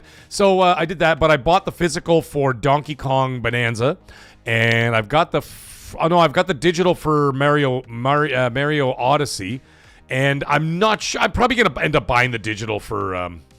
I don't know. I'm not really sure yet. I haven't decided. I like the GameStop near my house, and I like the manager there. He owns two of them. He's a super nice guy. And I might buy the if they have the Legacy Edition Switch 2 version of that Resident Evil thing I was telling you about. So they got like 3 little cartridges in there. I'm in. I'll buy that for sure. Because I also don't want all those games on the hard drive because they're just going to take up all the goddamn space, and then I won't be able to play anything, right? Like I'm going to be flying to Germany in September. I want to be on the plane. I want to be able to play Resident Evil while I'm on the plane. I don't want to, and I'd like to be able to switch between the games if I'm doing all that. I don't want to be able to have to download one and then download another and then download it. Fuck that. Hey, E.G. Kenta, how you doing, buddy? He's saying, have you tried Arknight's Enfield on the PS5? I have not, my friend. I have not. And I don't even know if I'm going to be able to get to all that because there's so much crap going on. So many games, not crap, that's a stupid word to use. There are so many games going on right now. It's like, there's all these other games that keep, like, I'm like, oh, that looks good. Oh, that looks good. Oh, that's good. I'm like, Meg, stay focused, bro. You've got so many effing games to play coming up. There's no way we could get to it all. It's impossible. Hey, Mohammed, how you doing, buddy? I hope you're doing well. Okay, so let's talk about the Steam Machine, folks. We got to talk about the Steam Machine. This Steam Machine...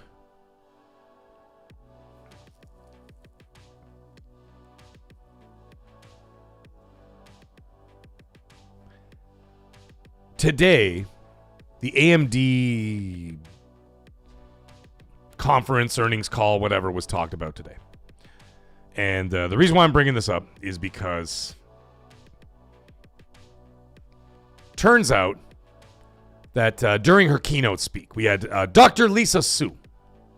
Okay, Dr. Lisa Su is the CEO of AMD. And she was talking about this. I got the quote right here. I'm going to read it to you guys. Okay, and she was talking about, now we're going to talk about the Xbox thing after, but I want to talk about the Steam machine first. But this is what she said, and I quote, "For 2026, we expect semi-custom SoC annual revenue to decline by a significant double-digit percentage as we enter the 7th year of what has been a very strong console cycle." Dr. Su said on the call, "From a product standpoint," here it is, guys, listen closely. "From a product standpoint, Valve is on track to begin shipping its AMD-powered Steam machine early this year." Shall I repeat that again? She says, from a product standpoint, Valve is on track to begin shipping its AMD-powered Steam machine early this year. So as Colt Eastwood and I were talking about, not Colt Eastwood, Colt Eastwood. We were talking, Colt Eastwood is a channel member. Colt Eastwood is well, he's a scumbag. I mean, obviously, it's a scumbag. Yeah! I mean, he hired me for XNC. So anyways, the point is that Colt and I were talking about it last night, and I was talking about it with Colt. I'm like, Colt, when the hell is this thing coming? It was supposed to launch in March. The fuck? They're like, no one's talking about it? There's no advertisements. There's no hype. There's no build up. Yeah, they did the trailer what was it, 2 months ago or whatever it was. They did that trailer where they showed all the Valve products, the VR thing. They showed the Steam machine. They showed the new controllers and then all this other shit, whatever. So they showed all that stuff in that trailer. It was like a 10-minute little presentation or whatever on YouTube, and I'm like, all right, that's cool.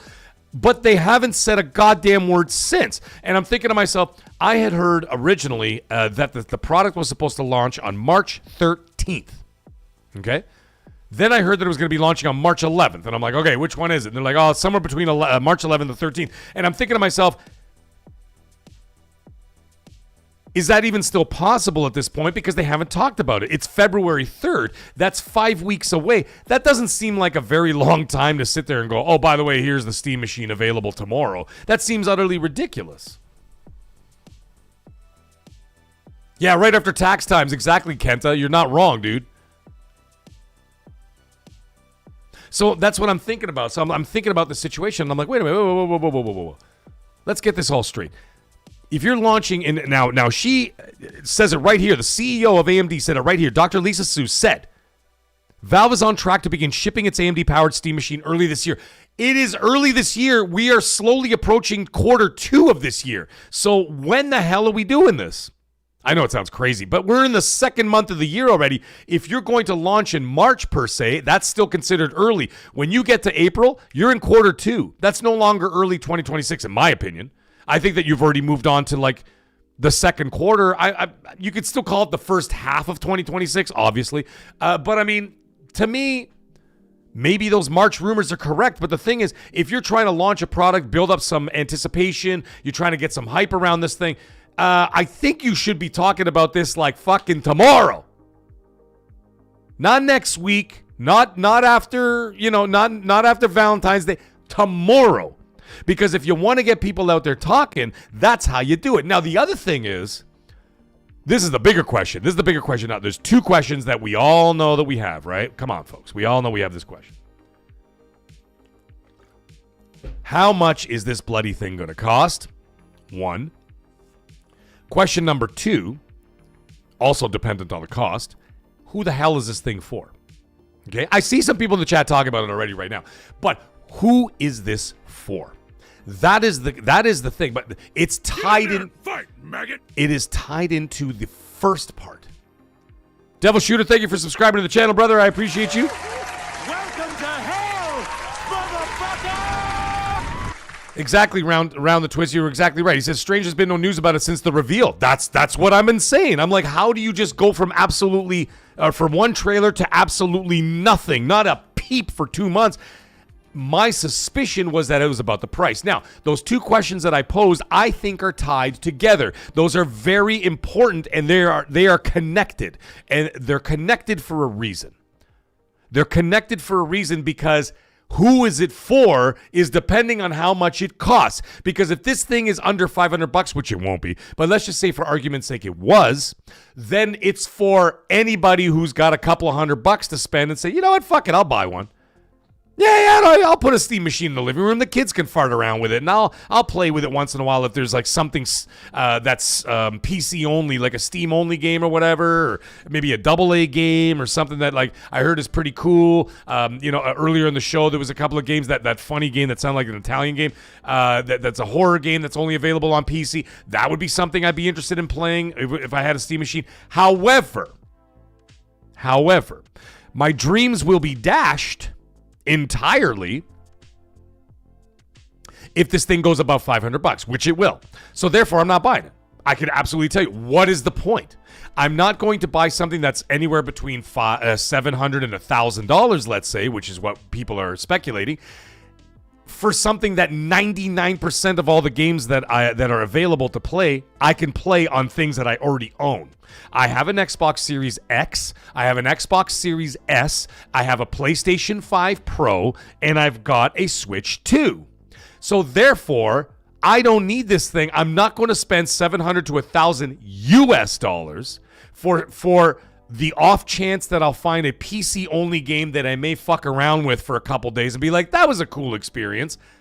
That's not worth that for me, because here in Canada, that is like $1,500. You're getting into a range where it's costing more than this bloody camera I bought. Beautiful camera, by the way. But, they're expensive. And I'm not going to buy a console on a whim of a game or something that I may turn on once every 6 months. That doesn't make sense to me. If Half-Life 3 comes over there, sure. But I'm not going to spend $1,500 to play one game. It is not an ecosystem that I'm particularly interested in, and that's not a bad thing. I'm not downplaying PC gaming. I'm not. I really am not. I'm talking about from my personal point of view that it's something I'm not particularly interested in. That's all I'm trying to say. Hey, Toby, how you doing, buddy? Now, the other thing is, I'll get to your thing in a second. You said something very interesting about that, Toby. I'll get to that in a moment. So the thing is, and Lotus Esprit pointed it out, Demon Scorpion saying he thinks it'll be around $800-900. I believe that. I would say closer to. I'm going to say it's going to be around the price of a PS5 Pro. I'm thinking around $700 to $750, something like that. Ladies and gentlemen, get down, get down, get down! RPG! RPG's in the house. How you doing, buddy? Sorry, every time I see the name. By the way, there's a delivery company here in Toronto called RPG, and I scare the shit out of my wife every time we're driving. Right? Because if one of those trucks are in front of me, and it's like all quiet in the car and I'm just driving, and she's in the passenger seat, playing with her phone or whatever, and then I see the RPG and I scream it just like Call of Duty. I just go, RPG! And I scare like her phone. She goes like this. She like flips. She goes, you stupid asshole. Why do you always do that? And I'm like, well, it says RPG. I got to scream RPG, right? So when I see RPG in the chat, I got to scream his name. What are we talking about? Yeah, Toby, we're going to get to that in a minute. So the thing is, as Lotus Esprit pointed out, if it gets into that like upper echelon of like 700 and above, and you're going to be marketing this towards PC players or maybe PC players who want, but what for? They got a PC already.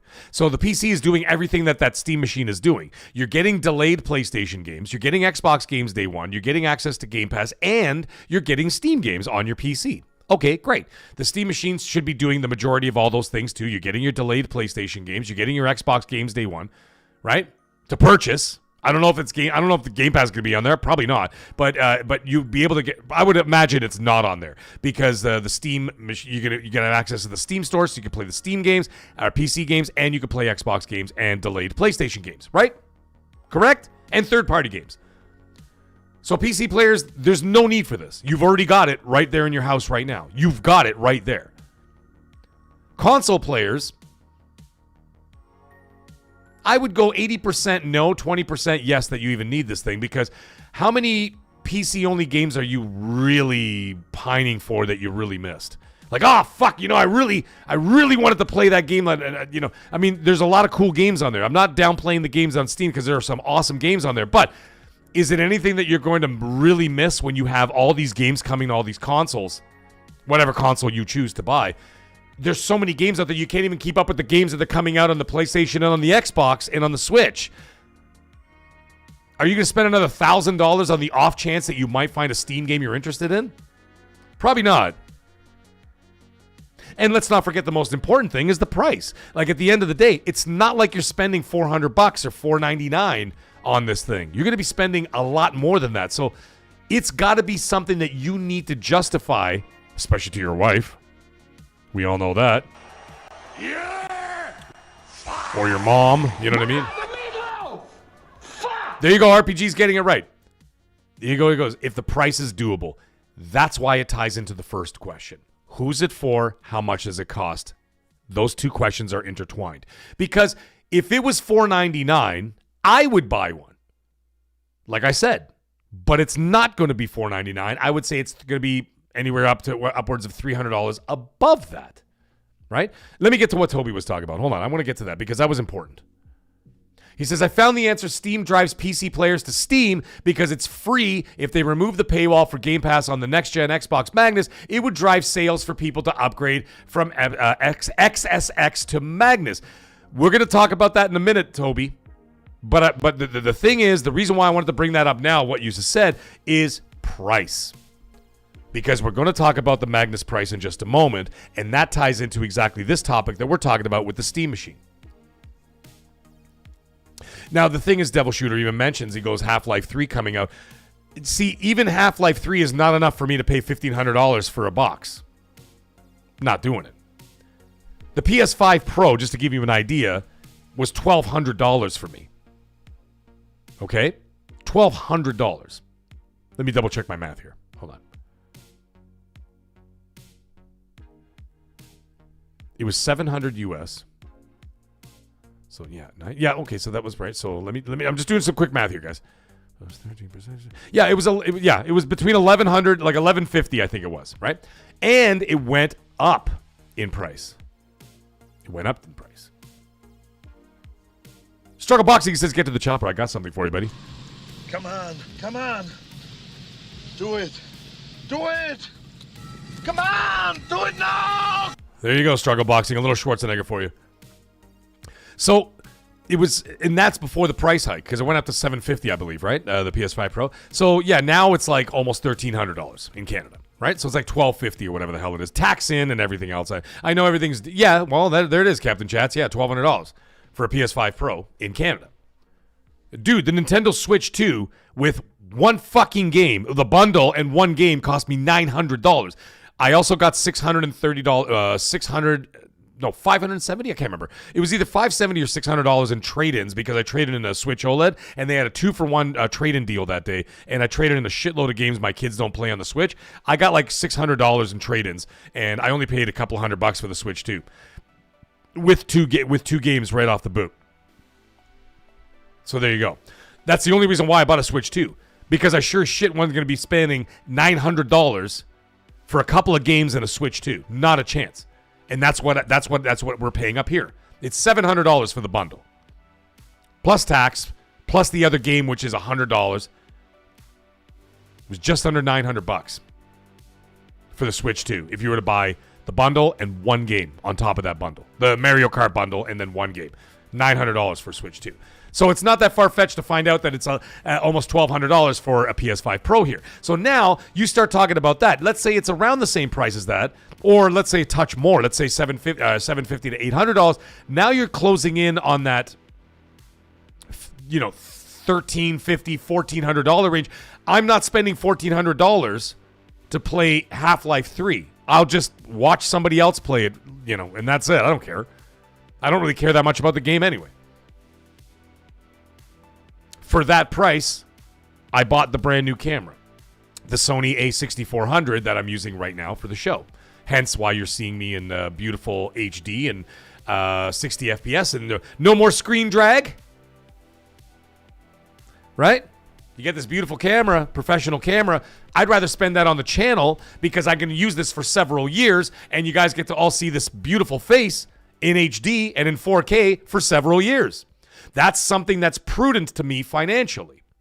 Buying a $1,400 console, Canadian console, to play one friggin' game and maybe like I don't know, whatever that game was. What the hell is that game that came out for this for PC only?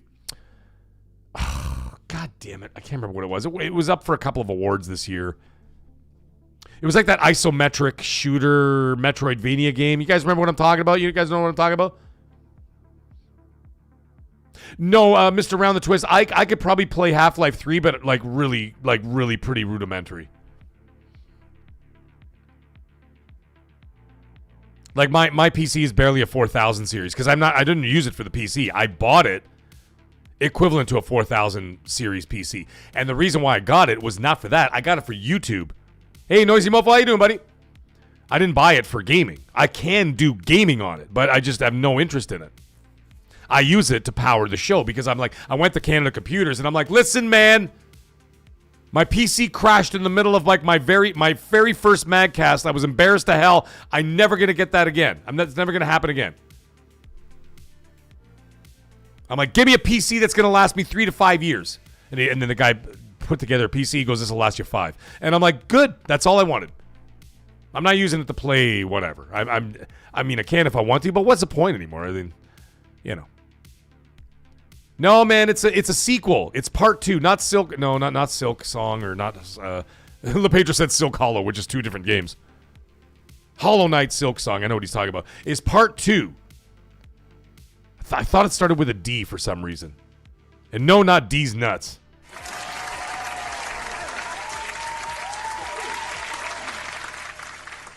God damn it. What was the name of that game? It was like sort of isometric.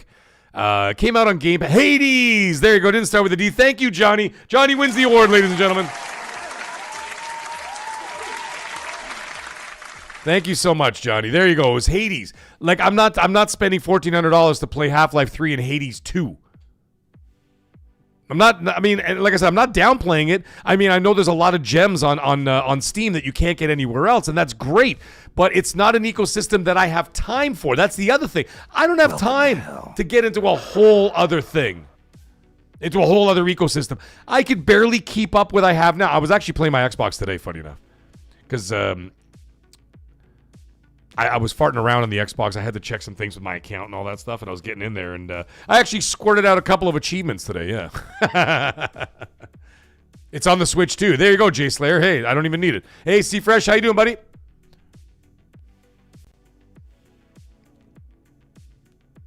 Jesus Christ. Lotus Esprit is saying the GPD Windows 5 handheld is $2,600 where I live. That's why I don't have it yet. Dude, that is insane, yeah. Fuzzy Tomato, knock it off. He says Hades 2 is better than the games you played last year. I played all of Hades 1 and I finished it. I thought it was a great game. I thought it was a great game. Hey, the Bean, how you doing, buddy? But it, you know, come on. Come on. What are we talking about here?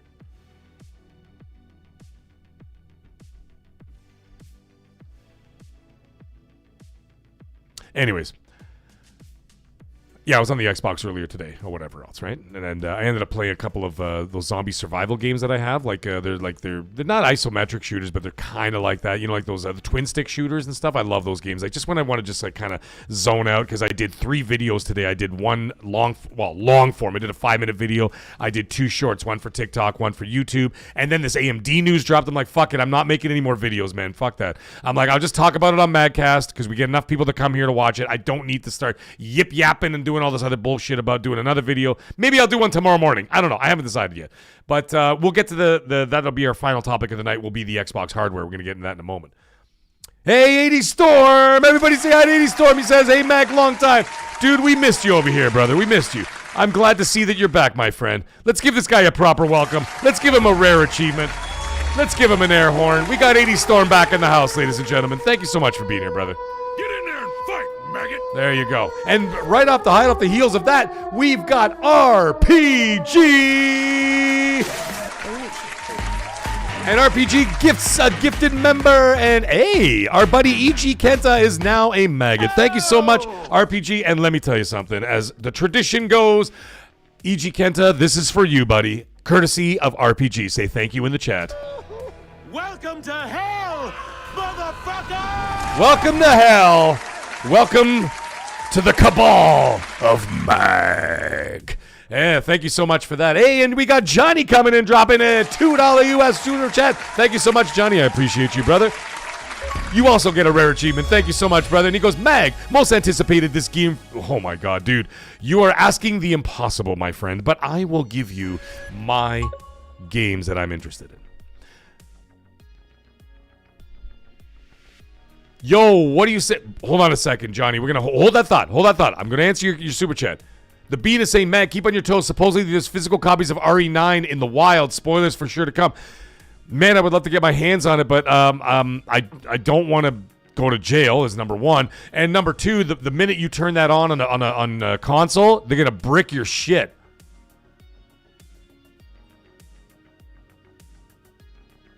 Oh, Muhammad, that's okay, man. No, I wasn't talking about those games.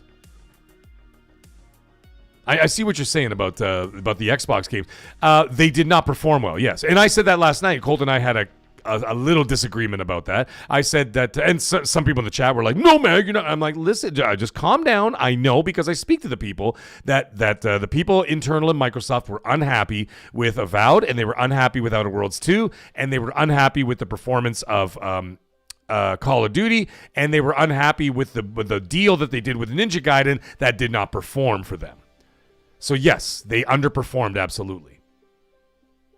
But what I was saying in the video, Muhammad, is that they scored well.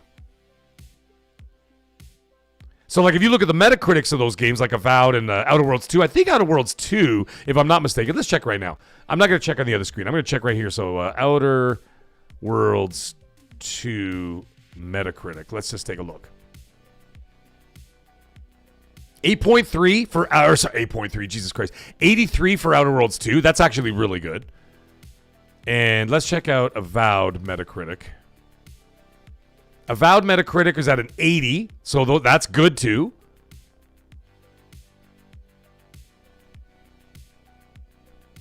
And Doom the Dark Ages. Doom the Dark Ages is also sitting at an 83. That's also very good. And the last one I want to check South of Midnight. We all know about Call of Duty, you know. We all know how that one worked out. And 77 for South of Midnight. So they're all rated well, and that's what I was trying to say in the video. I'm like, the Xbox games are rating well. It's just not translating to player performance. There's just not enough people playing them. And I talked about that. I'm not shy to talk about that. Avowed didn't make a splash. A couple people played it for... No, some people, like my friend Mr. Boomstick, he's a buddy of mine, and we talk and whatever else a lot. We're family friends now. And he loved it. It was his favorite game of 2024. And I'm like, hey, cool, man, whatever. Everybody's opinions are respected, especially by me. I'm like, hey, man, I may disagree, but that's totally fine. It's his game of 2024, or 2025, excuse me. Favorite game. He loves it. I think he's played it multiple times. Perfect. And I'm glad he enjoyed it. However, it didn't really make a splash in the like after like 4 days, no one talked about it. Outer Worlds 2, nobody talked about it. Period. Even the day it came out, it was just like it's like John Travolta in that, you know, the John Travolta in that thing where, you know, it goes the Pulp Fiction thing. It's like, what the fuck happened to Outer Worlds 2? Call of Duty, we already know about that disaster. Ninja Gaiden crashed and burned brutally. I heard, by the way, I also heard, I don't know if that information is out there yet, but I did hear from someone in the industry saying that Ninja Gaiden 4 was the lowest selling Ninja Gaiden in Japanese history. Of all the Ninja Gaidens that have come out in North America, Japan, or whatever, and they usually perform very well in Japan, it was actually the lowest and worst performing Ninja Gaiden out of all of them. And that's bad. If you fuck up in Japan with Ninja Gaiden, you just close the door. Just close the door, turn off the lights, go home, bro. It's over. Yeah, Fuzzy Tomato, you're not wrong. He goes, they basically have zero traditional marketing. Yeah, well, it's not working, is it? Yeah, hey, Garflog, how you doing, buddy? Nice to see you in the chat. We got maggots in the house. Welcome to hell, motherfucker! Yeah, see, Big Boy Barry, and that's why Project Latitude happened, brother. He's saying it won't translate to sales with Game Pass, never will. Exactly. And that's why they expanded outwards, because they were getting pressure from up above saying you guys are not meeting enough margins because Game Pass is not expanding the way that we want in terms of profit and and profit margin, excuse me. And as a result of that, you have to expand outwards. Project Latitude was formed. It was talked about in 2022 briefly, but it started to come to fruition in 2023. That's when it really started to gain some steam. And then 2024, everybody heard about it. And then, of course, I got death threats and all that bullshit. Whatever. You know. What are you going to do? What are you going to do? There's fucking cycles in this world. Idiot. You know what I mean? Oh, what a loser. Donation. Why do you say this to me? When you know I will kill you. That's the way it goes. Anyways, I want to get back to what we were talking about. Hold on a second. There was something. I got to get back to that super chat. So, Johnny, I did not forget your super chat, brother. Don't worry. I'm not one of those guys. You know how many times I've been in like a chat or whatever, and I put in a super chat, and then they don't read the fucking super chat. I'm like, I watched the whole show, and I'm waiting. They pissed me off the other day because I'm a huge Star Trek fan, right? And Brent Spiner and oh my God, what's his name? Riker, Jonathan Frakes. Jonathan Frakes and Brent Spiner, who plays Data, of course, and Riker on Star Trek: The Next Generation, and of course in the movies.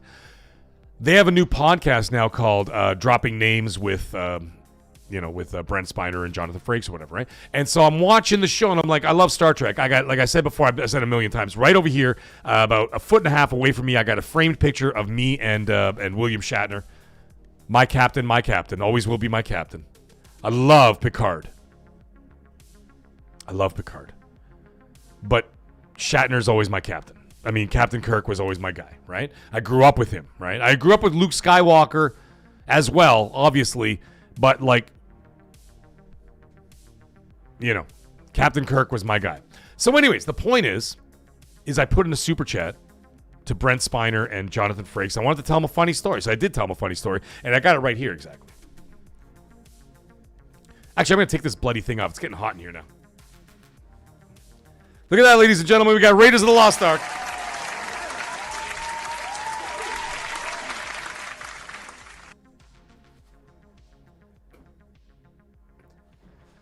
Raiders of the Lost Ark. Off goes the Xbox garb. It's getting too bloody hot in here. Oh, round the twist. Don't even talk to me about Star Trek Academy. That's not Star Trek. That's a fucking abortion. Excuse me. Excuse my language. Yeah! Anyways, I sent in a $5 super chat, and I wanted to tell, I thought it would be funny, Jonathan Frakes playing Riker. Of course, everybody knows that he was married to Deanna Troi. They had a long relationship on the show, and because of her species, they called each other eternal love. In her language is called Imzadi. And he said it all the time to her, right? And she used to say it to him. She used to call him Imzadi, and he called her Imzadi, right? And as a result, even when I watched Picard season 3, which by the way, I think I cried for like the last 4 episodes. Because they got the whole Next Generation crew back together and whatever else, right? And there's a scene there where they're on the Borg cube and all this other shit, and shit's going south, right? And it's going south and it's not looking good. And Riker goes onto the comm and he says to Deanna Troi, he says, Imzadi, I've always loved you. He says, our son and I will be waiting for you in the afterlife or whatever the fuck, right? Don't even get me started. I'll fucking start bawling my eyes out. Anyways, the point is right here on my arm, look. My wife forced me violently to get Imzadi tattooed on me.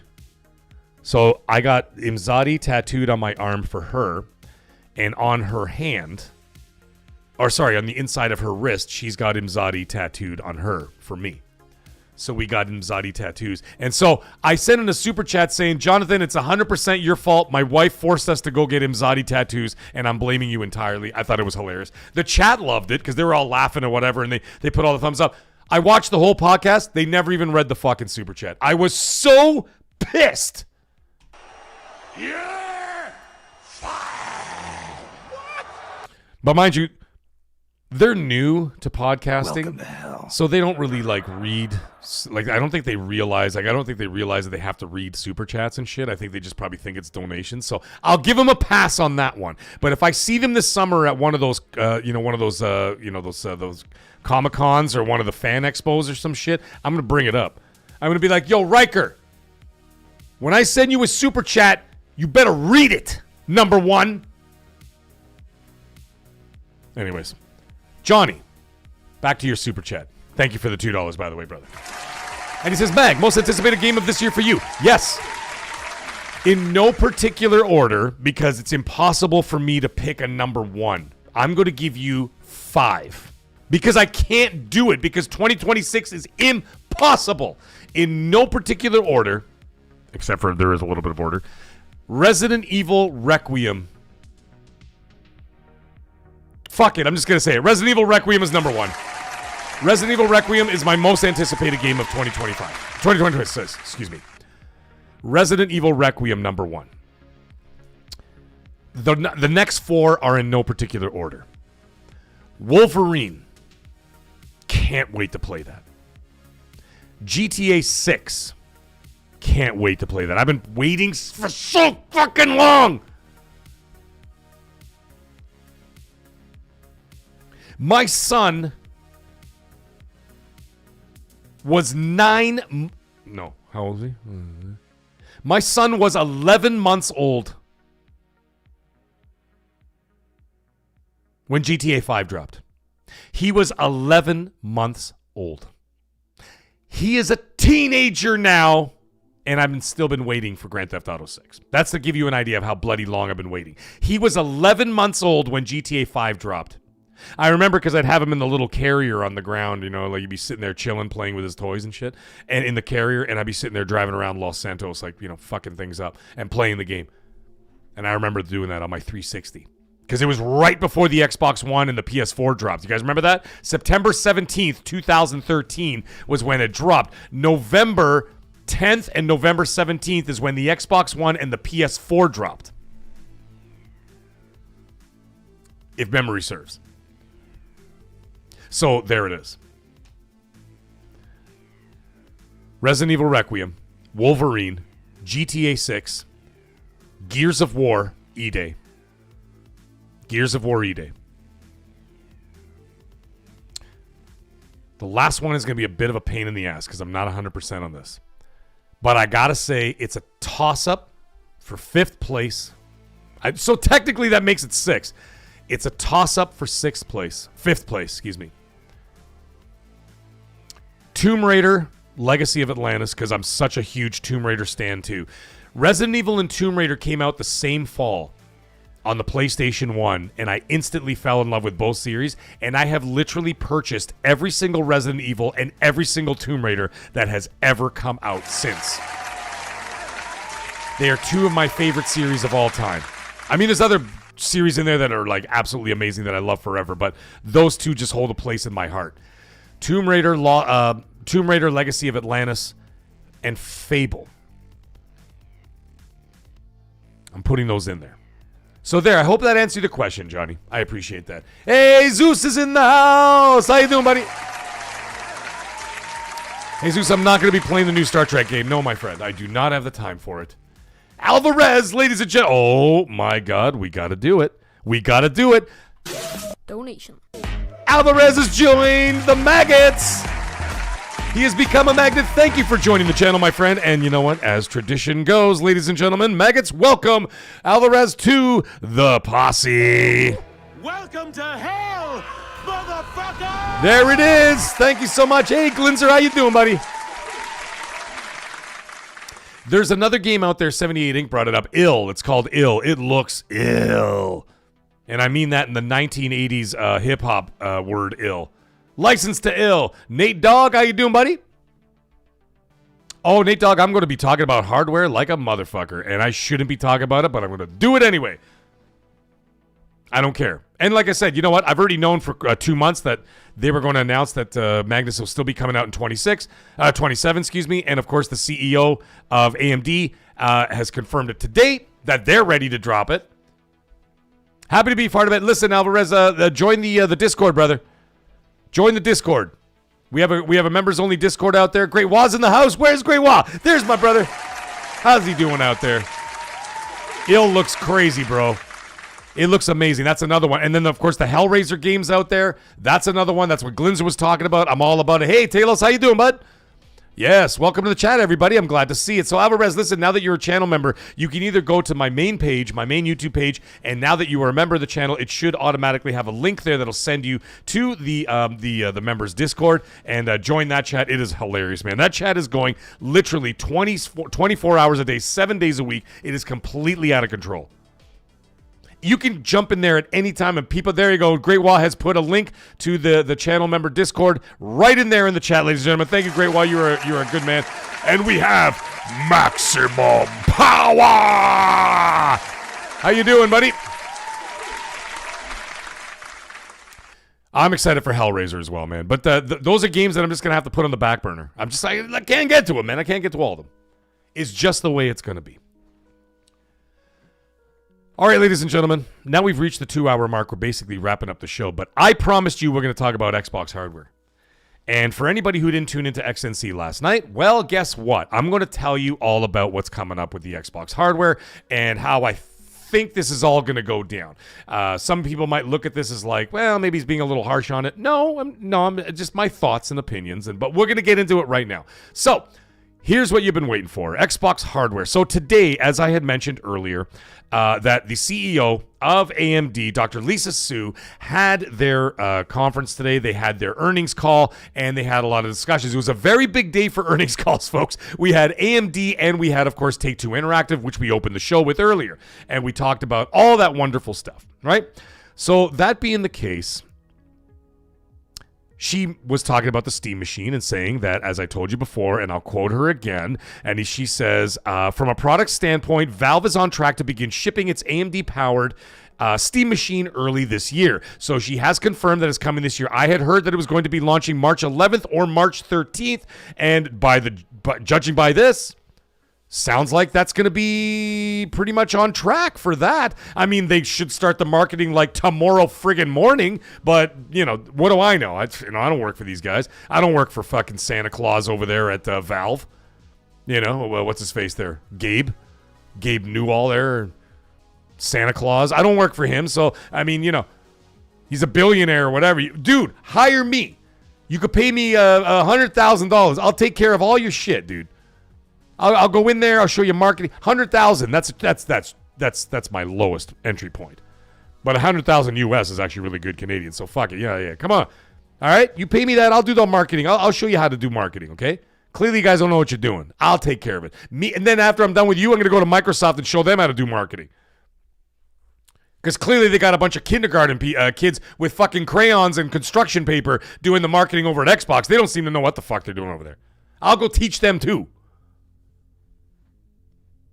Never mind teach them. I'll take all the jobs. I'll say, listen, guys, Mr. Spencer, yeah, hi, Phil, how you doing here? Yeah. Fire everybody. I'll do all of it by myself. And he'd be like, by yourself, Mag? I'm like, by myself! I'll show you how it's done. I need a yes person, though. I'd be like, Jeeves? They'd be like, yes, sir. I'm like, I have an idea. Write this down. Put a graph up. Do this. Right away, sir. It's like Jarvis from like Iron Man. You can make him to do all the work.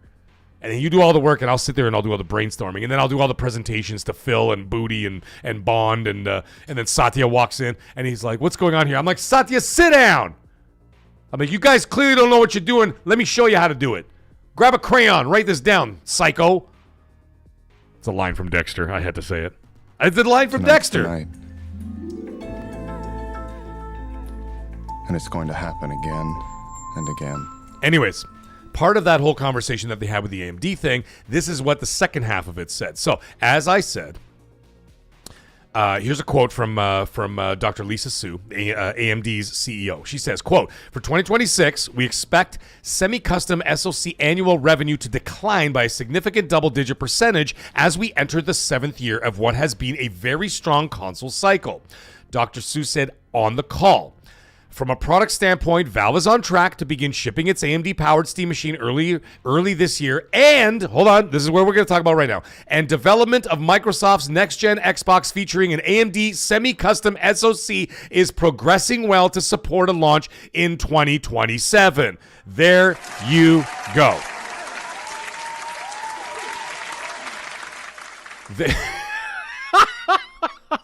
I've got the dearest of friends. I haven't seen this poor guy. I don't know when the last time I really had a conversation with this dude, but let me tell you something, ladies and gentlemen. I want y'all to give the warmest welcome to one of my oldest friends, my oldest fans, and there he is, ladies and gentlemen. He gets the horns.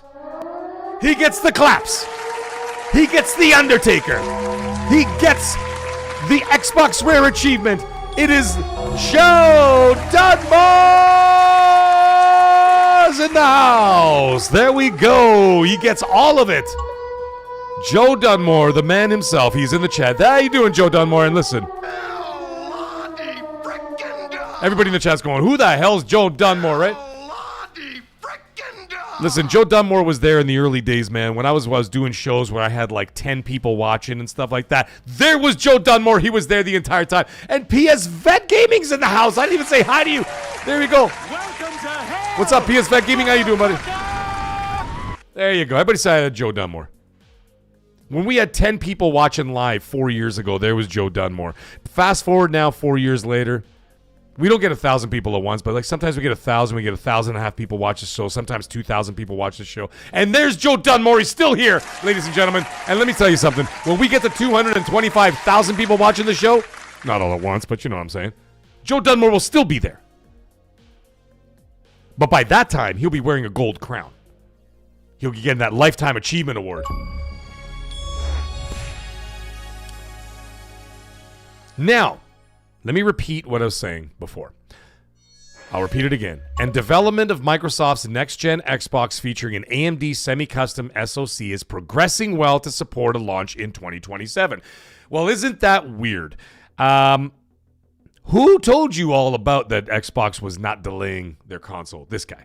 And by console, I mean what they're doing. It's going to be this whatever the hell it is, this PC hybrid business, whatever, PC with a Xbox sticker. I don't really know. I don't have all the details about that just yet. However, it is going to be very powerful. There is no question about it. It is going to be very expensive. That's the other thing. So the other thing is that it's no longer in competition with PlayStation. PlayStation is going to be doing it. Colt and I agreed on this last night when we talked about it. This Magnus situation will be,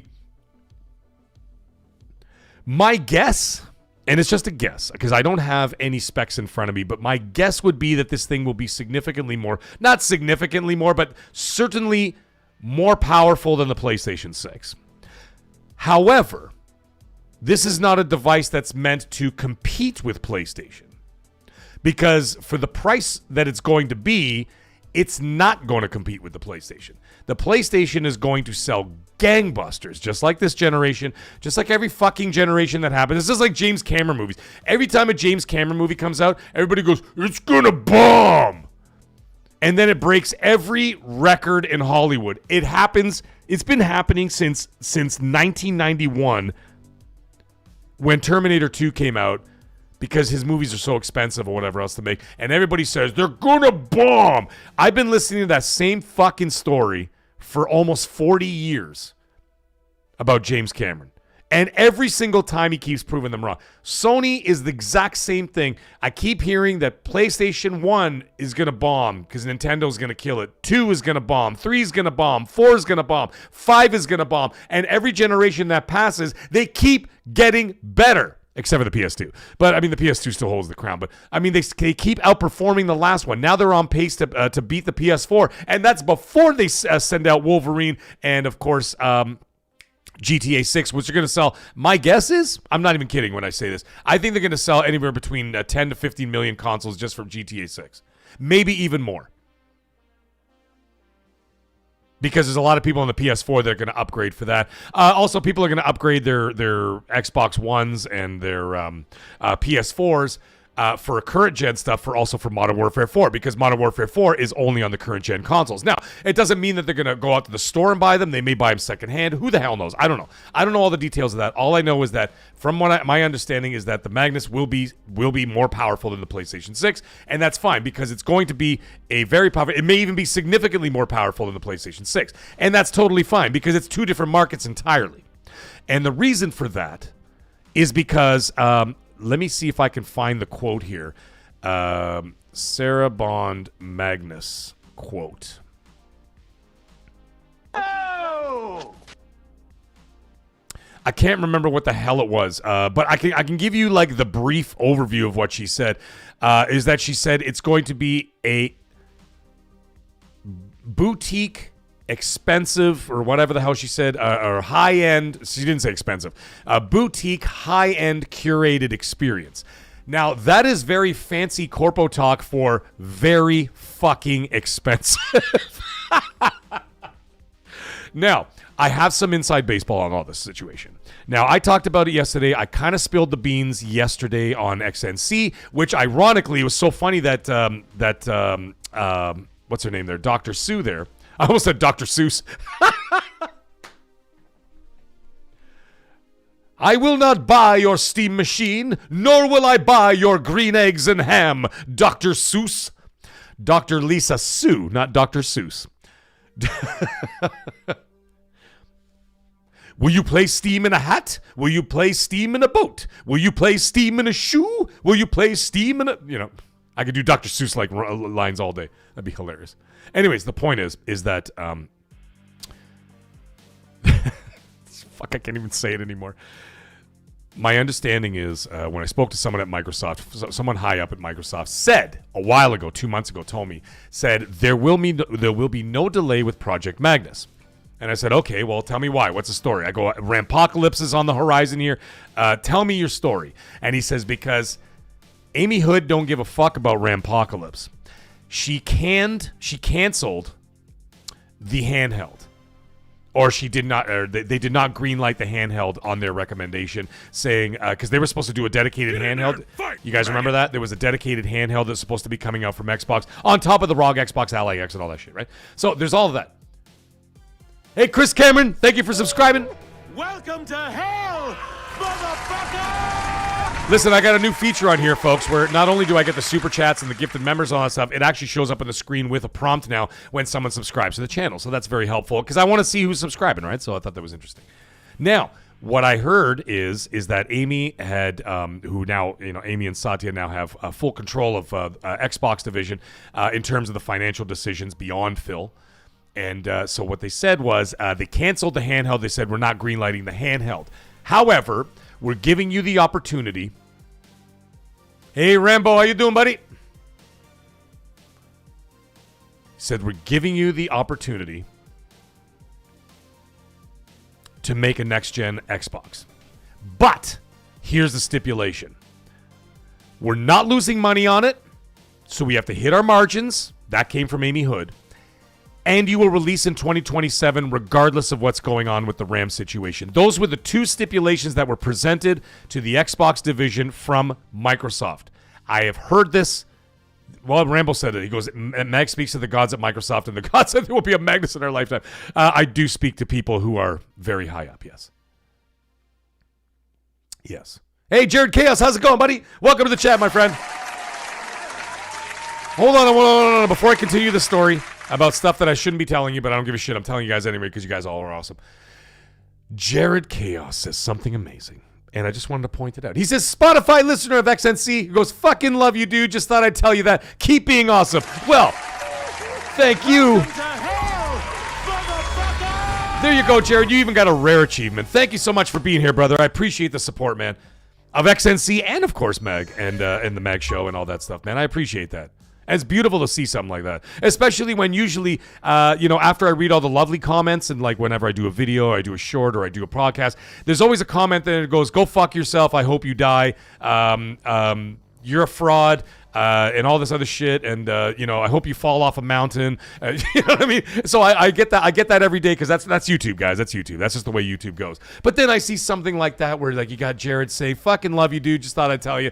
Just keep being awesome." That's what makes it all better. And you know what I mean? And I get those threats and those horrible things every day. And listen to this, ladies and gentlemen, without even a second's hesitation. The meatloaf!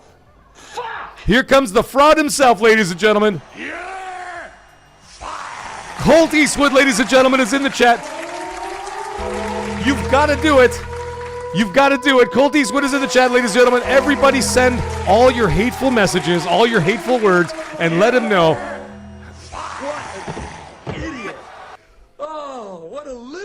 Colt Eastwood, ladies and gentlemen. I can't even believe I made him a moderator in this channel. Moderators, can you guys ban Colt for like 90 seconds or cool him down or whatever the...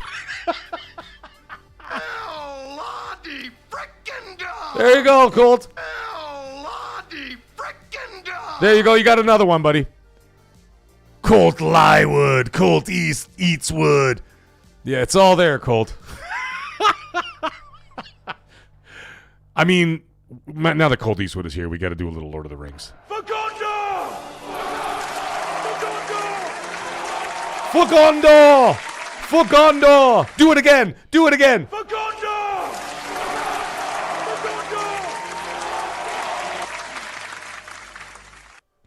Colt, you can ban me from my own channel. Do it. Do it! I dare you to. Anyways, let's get back to the conversation at hand. So, welcome, Colt. Hey, Maven, how you doing, brother? Oh, my God. Okay, so anyways, so the word is the handheld was not greenlit. It was canceled. They just, I mean, it was not like it was like in production and they're like, they walked into the factory and all of a sudden they're like, shut it down, everybody. Shut it all down. You know what I mean? Like, shut it all down. It's not like Gandalf was there and all of a sudden, like, Amy Hood walks in and then Satya walks in and then all of a sudden Gandalf comes out with his staff as he's making the new thing.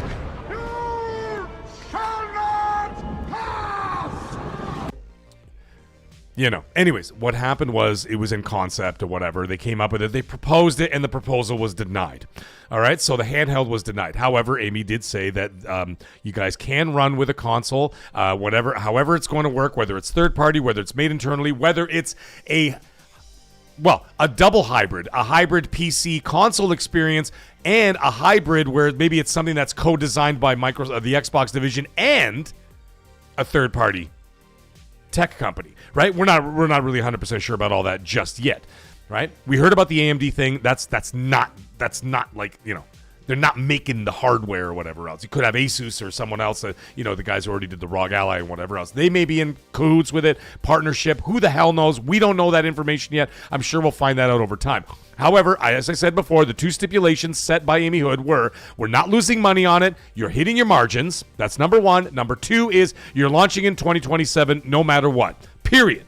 Now, the other piece of information that I got from some of the meetings that they've had, that when they proposed the console and they were started to talk about what they wanted to do with this console, the next thing that they had were projections, internal projections in terms of how many they plan to sell. Now, this is based on a number of different factors. This is based on the factors of price and power. Power is going to be a big situation in all this, right? So there was the price and power that was going to be number one. Number two was going to be the declining hardware sales that were already happening this generation. So those were the factors that were put into the proposal where they said that they are expecting between 10 and 12 million of these consoles to sell next generation. Now, if you start piecing all this together and the pricing that I've heard, and I will read that verbatim for you.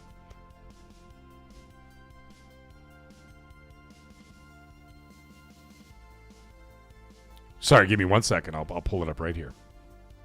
I'll pull it up right here. And here we go. 10 to 12 million is the internal projection that they had for that. Some people are saying it's even a little bit lower, but as it stands right now, I keep hearing between 10 and 12 million.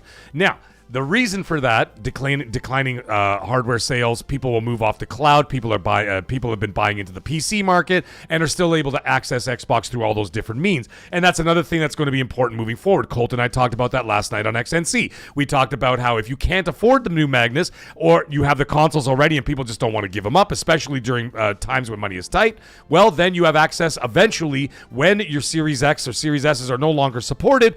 There will be a solution 5 years from now where, first of all, there's already a solution now, the cloud. In 5 years from now, the cloud is going to get infinitely cheaper to run. And on top of that, it's also going to be much more efficient to run. So we're not talking tomorrow. That's the other thing we have to remember. Cloud is available now, and it's very good for the most part. It's very good for the most part. But imagine in 2 years from now, when you hit the end of 2027, it's going to be even better. But if you got a Series X right now, okay, for example, that Series X is going to be supported minimum 3 years into the next generation, and will be able to support cloud probably beyond that. So therefore, you may not even need the new hardware, because that's the case. Microsoft puts a premium product out there that's going to be very powerful and very expensive, and certainly not for everybody. Well, then they've got the option of accessibility through cloud or through your current hardware as it is. Now, the reason why I'm bringing this all up is because it's very important to talk about, because I got just the other day, actually it was last Wednesday, I got the information saying that the price guidelines for the Magnus have been revised to $1,199 US dollars. That's $1,200 to $1,500 US. All right, let that sink in for just a minute, folks. So when she said it was going to be a boutique, very powerful, curated experience, that is exactly what they're talking about. Now, the reason why there's a $300 window is because they did that on purpose to see where exactly the prices of, for example, RAM are going to be by next year or year and a half when they have to start producing these things, right? And so we don't know that just yet, either do they. They're going to have to see how the market sort of moves over the next year, right? So they're going to have to see that, and therefore they put a window. It's a proposal. But as it stands right now, folks, from what we're hearing, and it's pretty accurate. Hey, Seawolf, how you doing, bud? Your Wicked Hot's in the house. How are you guys? It's going to be very fucking expensive. You're talking $1,200 to $1,500. That's going to be a lot of money. So now, if you think about this, there's approximately 30 plus million that have Xbox consoles as we speak, right? Forget about the PC crowd. Unless they have PCs that are sort of half out the door and they were going to upgrade anyway. They're like, well, I got a 4-year-old PC or a 5-year-old PC. I'll buy a Magnus because, it's going to do everything that a PC does. It could be like a fairly powerful PC or whatever. I'll just buy that. Or they will upgrade their PCs. They'll do whatever they're going to do. However, everybody else, they're going to be like, well, I don't really need a Magnus because technically, like even Colt Eastwood, for example, who's here earlier, he's got a powerful PC. He's got a 50 series PC or 5000 series PC, right? He already has a Magnus.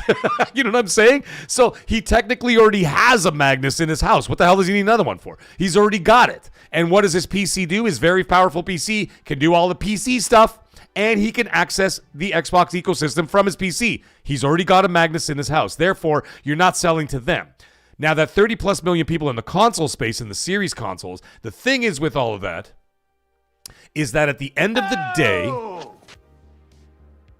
you might get 5%, very much like the ROG Xbox Ally X, which is a very, shall we say, curated, expensive boutique item, right? It was the same thing. It was $1,000 for that handheld up here in Canada, $1,500.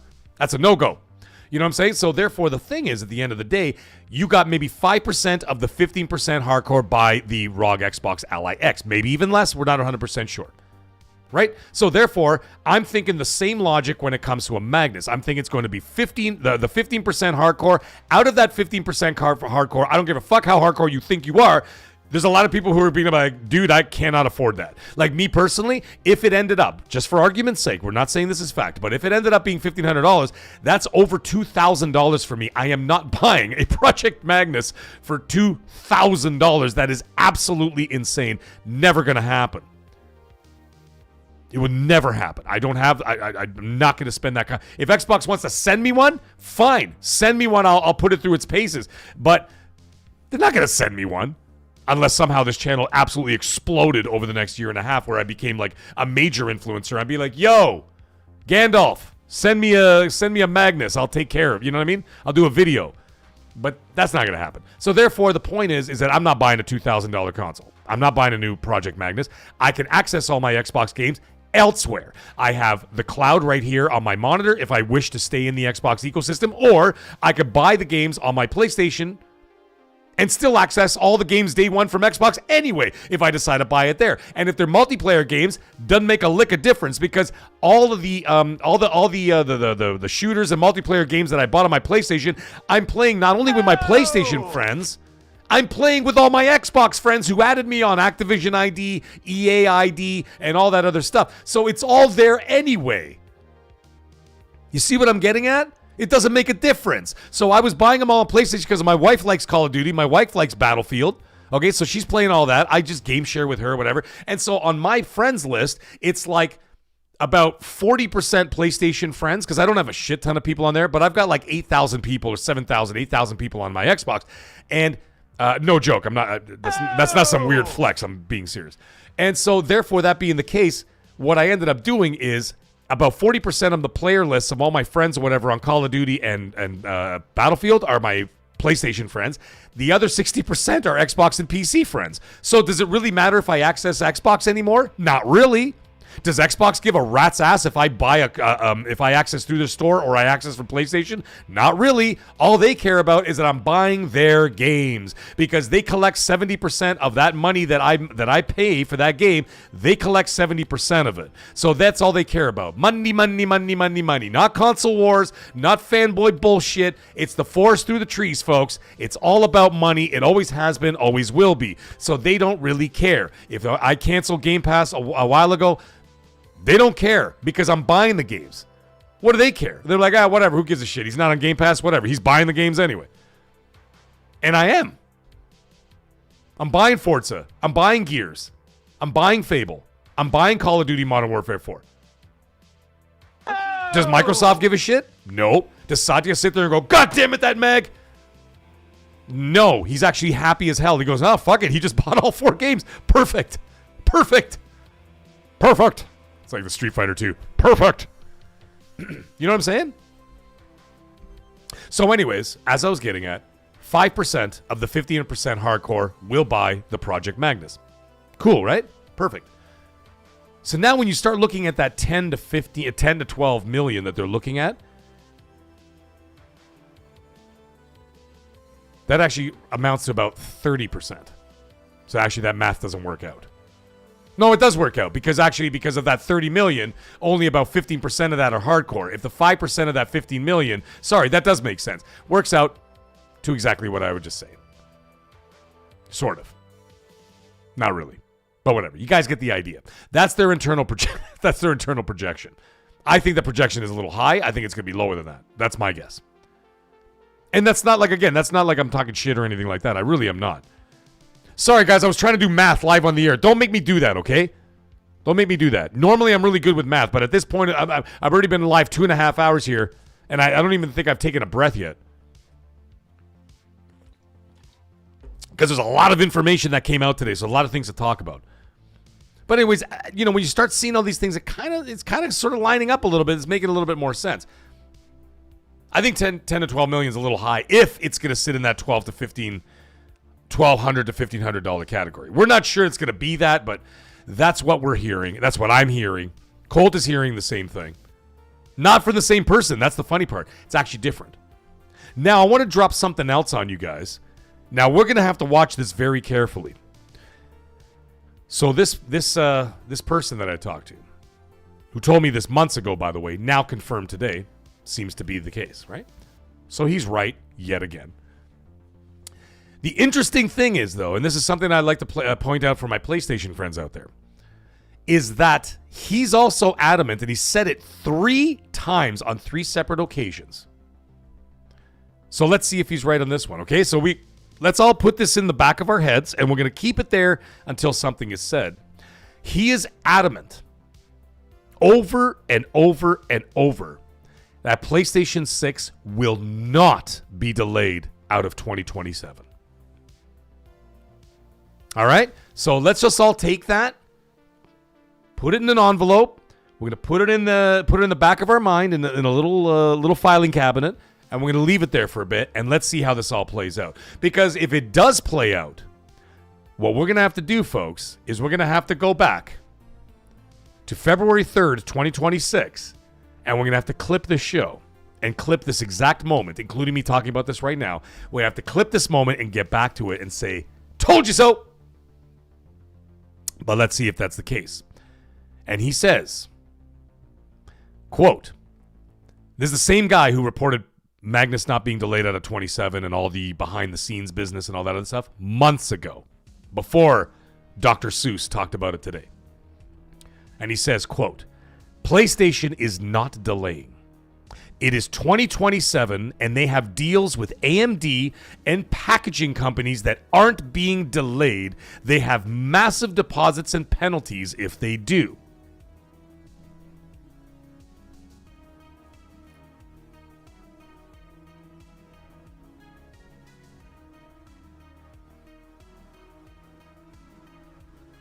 I'll repeat that for you guys. PlayStation is not delaying. It is 2027, and they have deals with AMD and packaging companies that aren't being delayed. They have massive deposits and penalties if they do. All right? So you got the information now. All right? Like I said, put it in an envelope. Close it up. Let's put it in the back, and we'll come back to this when this all comes to fruition.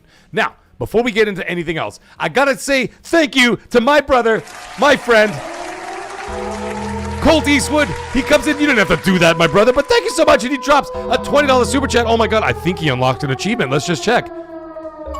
He did. He unlocked an achievement, ladies and gentlemen. Unbelievable. Colt Eastwood drops $20 super chat. Thank you so much, Colt. And he says, love you, Mag. He goes, keep up the good work. Thank you so much, my brother. Come on, man. We're both working so hard on this whole thing, man. Thank you, man. And I appreciate your support. And of course, it all started with you inviting me on XNC, man. It wouldn't have moved in this direction if it wasn't for you. It wouldn't have been the kick of the ass I needed, besides my wife kicking me in the ass. You were also kicking me in the ass to get my ass on the air and start my own channel properly and get on board with this. And then when I started doing it and then put all this money and all this time and everything else into this channel and into this whole tech world and everything else, and I fell in love with it, and I realized this is what I want to do with the rest of my life. And I absolutely mean that from the bottom of my heart. So thank you, Colt, for giving me that leg up and helping me with all of this. Thank him also in the chat, ladies and gentlemen. Thank you, Colt. And we got Lotus of Spree coming in and dropping a $5 super chat. And he just sends a super sticker that says, hi! Let's go! Shit. Here we go again. Hey, Ocelot, how you doing, bud? How are you? How you doing, buddy? And then we got Magnum coming in, and Magnum drops a $1 Australian didgeridoo. Aussie, Aussie, Aussie. Thank you, Magnum. I appreciate you, brother. And 78 comes in and drops. Oh my God, we got like a little train going on here. And 78 comes in and drops a $1 super chat as well. Thank you so much, my brother. Sofa King's in the house. Let's go. We're having a party in here tonight, ladies and gentlemen. Let's fucking go. Let's go. Thank you so much, guys. I appreciate that. And hot off the tails of that, we've got Ocelot coming in and dropping a $2 super chat. Thank you so much, my friend. I appreciate you. And he goes, PS Handheld, day one. The Vita's still amazing tech, in my opinion. You are not wrong, my friend. It is amazing. Here, I even give you a little PlayStation thing. You want a jingle? Here you go. There you go. Hey, Phantom Thief, how you doing, bud? Thanks for joining the chat, by the way. Now, I'm going to be talking about... Holy shit! The train continues, ladies and gentlemen. I didn't even realize that the chat just keeps going. It's unreal. I don't even know what to do. We got Brendan dropping another $1 super chat in there. They got a little train going. I love it. It's not a little train. It's a big train, ladies and gentlemen. We've got Happy Bomb coming in with a $5 super chat as well. And he says... Nothing. Thank you so much, Happy Bomb. I appreciate you, and it's nice seeing you in the chat, brother. I appreciate you very much. I appreciate all of you. Amazing. Amazing. All of you guys. All of you guys. Absolutely amazing. And you got me out of breath, man. I'm screaming like a maniac. I'm screaming like a banshee over here, like an Irish banshee.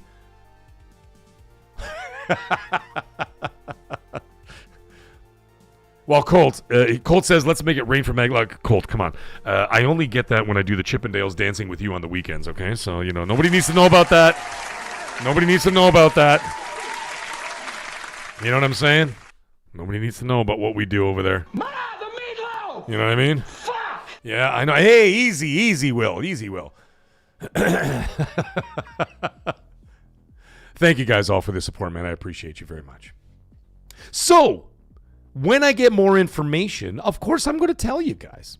Now, as for what Ocelot was talking about with the PS handheld day one, I don't have any information on the PlayStation handheld just yet. The only information I've presented, everything that I've got for you in terms of the Xbox Magnus.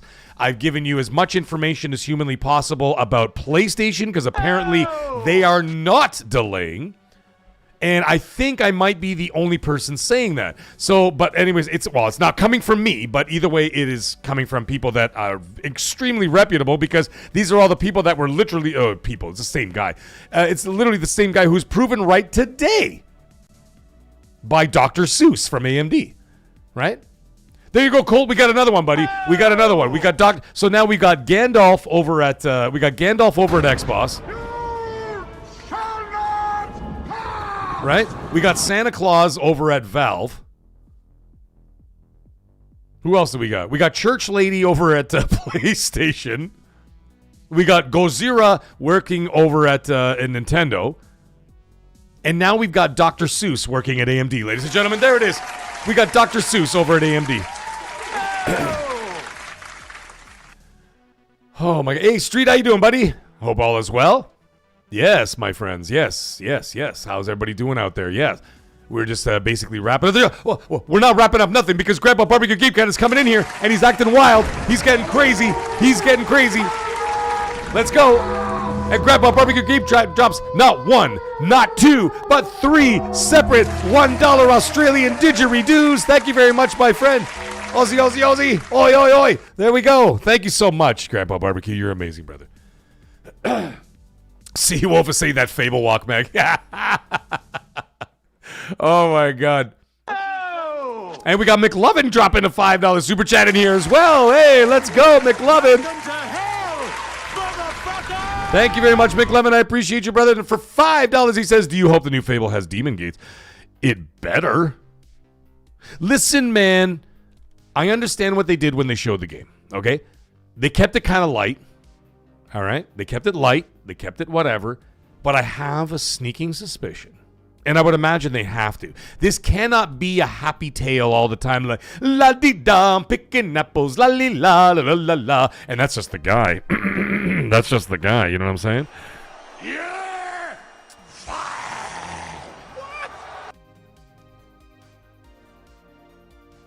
Oh, Lotus Esprit, you're 100% right, buddy. He says, for gaming on a budget, the Portal and the G-Cloud are totally worth it. Absolutely.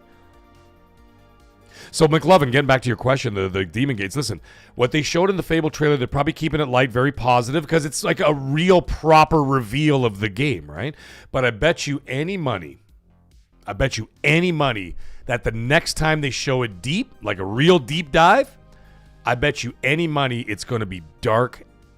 It's going to show like dark, like, you know, more sinister stuff. Because it's not always going to be happy. Fable has, and this is the thing, I played all the Fable games.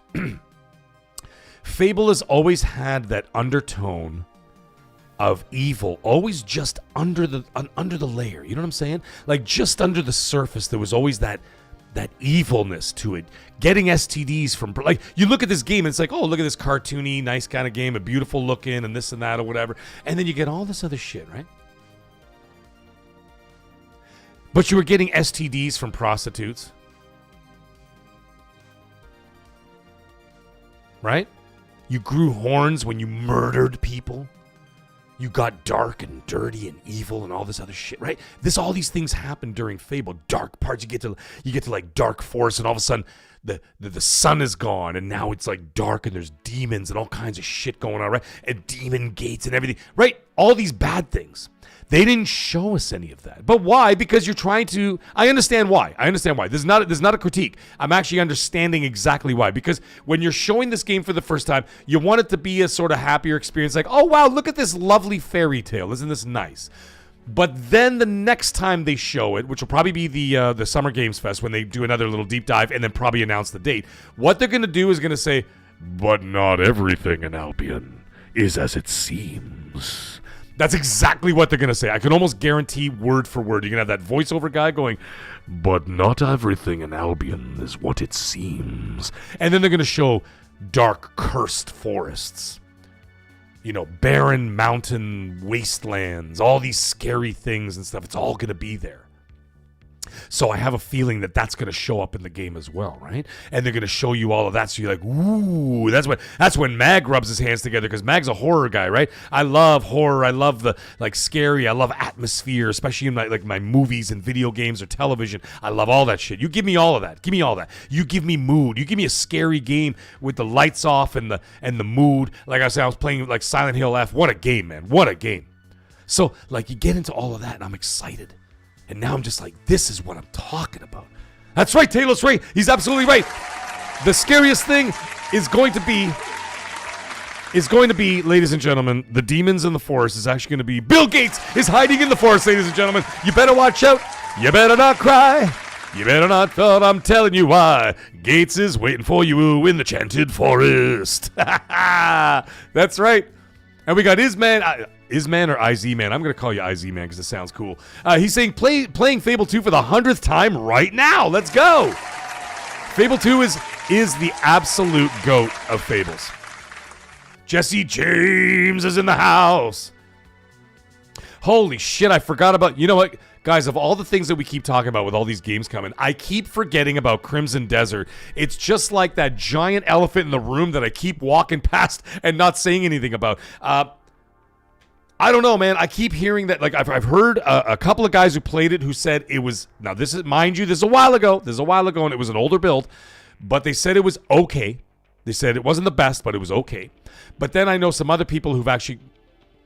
I won't say anything more than that, but they're saying that the game is actually really fucking good.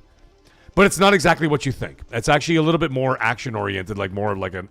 Whatever. I will say no more until they say something. I'm just going to keep my goddamn mouth shut. Hey, X-Burke in the house. Let's go. What's going on, buddy?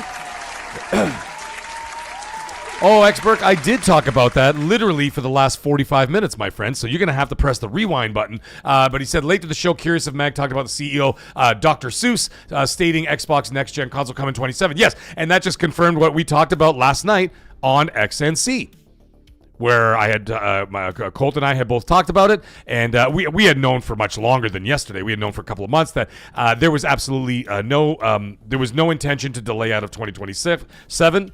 And we both knew that the Xbox consoles are coming in 27. However, the funny thing is, the same person that told me that, and this I'm going to tell you this, Expert, so you know that I don't have to hear everything I said, is that not only that Project Magnus was confirmed by me 2 months ago that it was coming in 2027 with no delay. I'm also hearing from the same person just 2 days ago and actually he reiterated it again today. He said also PlayStation 6 will not be delaying out of 2027 as well. So that is a very interesting. Now, I'm not making no videos about that. I'm not saying anything about that. I'm not doing anything about that. I'm just going to put that in an envelope. We'll put it aside. We'll wait and see what happens. If it comes up, I'm going to clip this goddamn video and I'm going to play it for everybody and go, told you so. But I don't want to be that guy to start a big fucking war with people online and bullshit. I don't need the headaches. So I just want to stay away from all of it for now. But yes, Expert, I talked about Magnus for about 45 minutes. And the good thing is, if you go back and listen, there's some little tidbits of information that you did not know and nobody else seems to know. But now the rest of the chat knows about what's going on over there. So I thought it was an interesting conversation. Colt Eastwood, hey buddy, hey buddy. Of course, we've already been talking for like the last half hour. He goes, Mag, are you excited for Crimson Desert? Of course I am. However, I have heard conflicting things about it. I heard someone who played an older build that said it was okay, and now I know someone who's might be playing it now and saying it's actually fucking great. So I'm not 100% sure, dude. I'm not 100% sure. So I'm going to have to wait and see. But right now, my sights are set on I will be streaming games and playing my backlog for the next couple of weeks, and then of course my sights are set on Resident Evil Requiem, and then we will always get to the point where we could talk about Crimson Desert when that drops and see how that all pans out in the end. Expert says you can always count on Mag. Well, I always try my best, my friend. I always try my best. You may not be happy about what I say about the price, but it's okay. That's just a proposed price. We don't know for sure yet, but there's an internal proposed price from them. But like I said, I talked about it earlier. I don't want to bore everybody with the same thing all over again, but either way. So anyhow, I think that's it, folks. I think in 2 hours and 46 minutes, which is almost a 3-hour show, I think I've said more in almost 3 hours than I think most people say in like 4 podcasts, because I was speaking so fast for the last 2.5 hours. Like, it is unreal.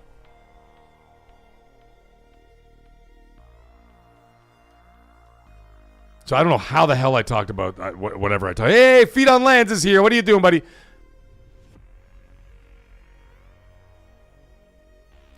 You know, Feet on Lands, we're going to have to hold. I see what you're saying. We're going to have to hold that thought when it comes to the PS6. Like I said, I'm not reporting on it. I'm not saying anything. I'm just saying the same person who's been bang on the money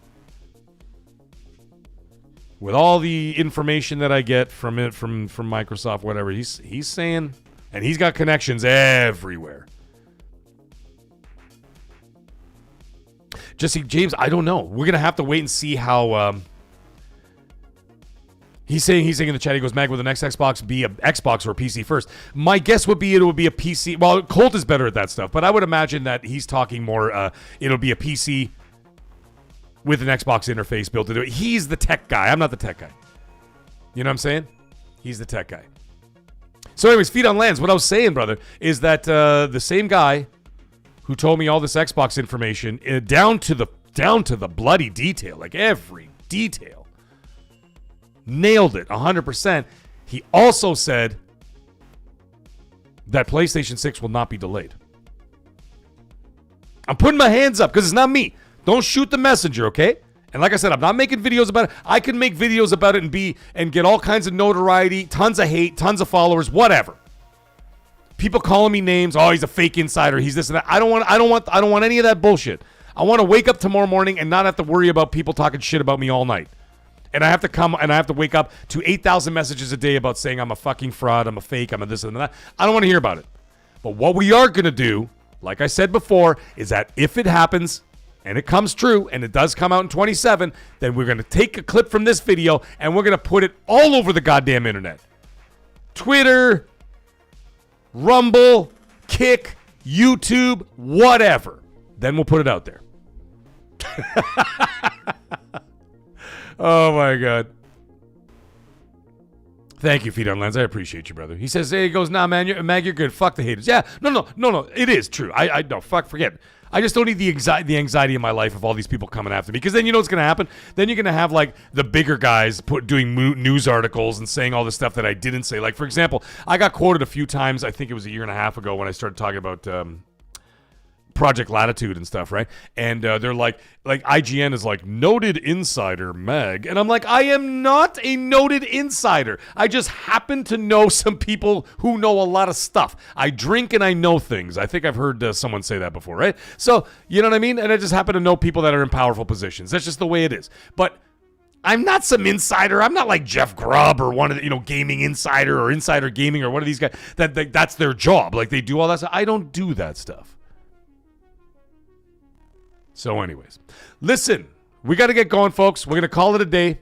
Thank you guys so much for all the support tonight. It's been such an epic show. What an incredible show. I'm so happy with it. And I'm so happy with everybody here. And, of course, all the support that I got and to support the channel and, of course, the support of this community. You guys are absolutely amazing. Every single last one of you. And everybody listening after the fact, I love all you too because you're all amazing just for even tuning in just for a little bit. All the new subscribers, welcome to hell, as I always like to say. To hell, motherfucker! And, of course, all the new channel members, all the gifted channel members, the super chats, everything. Absolutely amazing and absolutely appreciated. And like I said before, I don't take any of that money and be like, yeah, fuck that, and stuff it in my pocket. Look what I did with the money. You guys gave me all that money over, whatever. Guess what? There's the new camera. it all goes right back into the channel to make the experience better for the viewer, for you guys, for the community, and I will continue to do that to improve this show and just make everything better, more pretty. Well, the only thing I can't make any more prettier is my face. That's as pretty as it's going to get, okay, folks? But like new equipment, new everything, as I constantly try to improve this channel to make the entertainment and this experience that much better for everybody. I know I'm not blowing smoke up your ass. I'm being dead serious. All the money gets poured directly back into this, and that's just what we do, right? So anyways, yes. So listen, there's a possibility that, as Muhammad was actually saying a little earlier, he was talking about how there's a Sony earnings report, and they may talk about a state of play. So if a state of play is announced, I will talk about it. And then, of course, we could do a live reaction right here on the channel whenever we find out that is. There's also a Nintendo Direct, which will be coming up at some point. Some people are saying it's going to be as early as February 5th. I'm not sure about that because it's basically in 21 minutes. It's February 4th. So that would be kind of silly for them to be like, oh, by the way, tomorrow. But they might still do that. If they do that, then I will do a live reaction here on the channel as well for the Nintendo Direct, which I understand they will be talking about third-party partnerships. That's what the Direct will be all about. My guess is that they will be talking about Resident Evil. They will be talking about the Final Fantasy VII remake, and who knows what other third-party deals that they've got going on. So we will talk about all of that. We will do live reactions to all of those things if they come up in the next week or two. Other than that, tomorrow night, right here on this channel, 8 p.m. Eastern Standard Time, we will be playing Silent Hill F as we march towards what I'm calling this month of February. All the streaming I'll be doing is called The Road to Requiem, ladies and gentlemen. So the Road to Requiem continues tomorrow, and we'll see how far we can get in Silent Hill F tomorrow.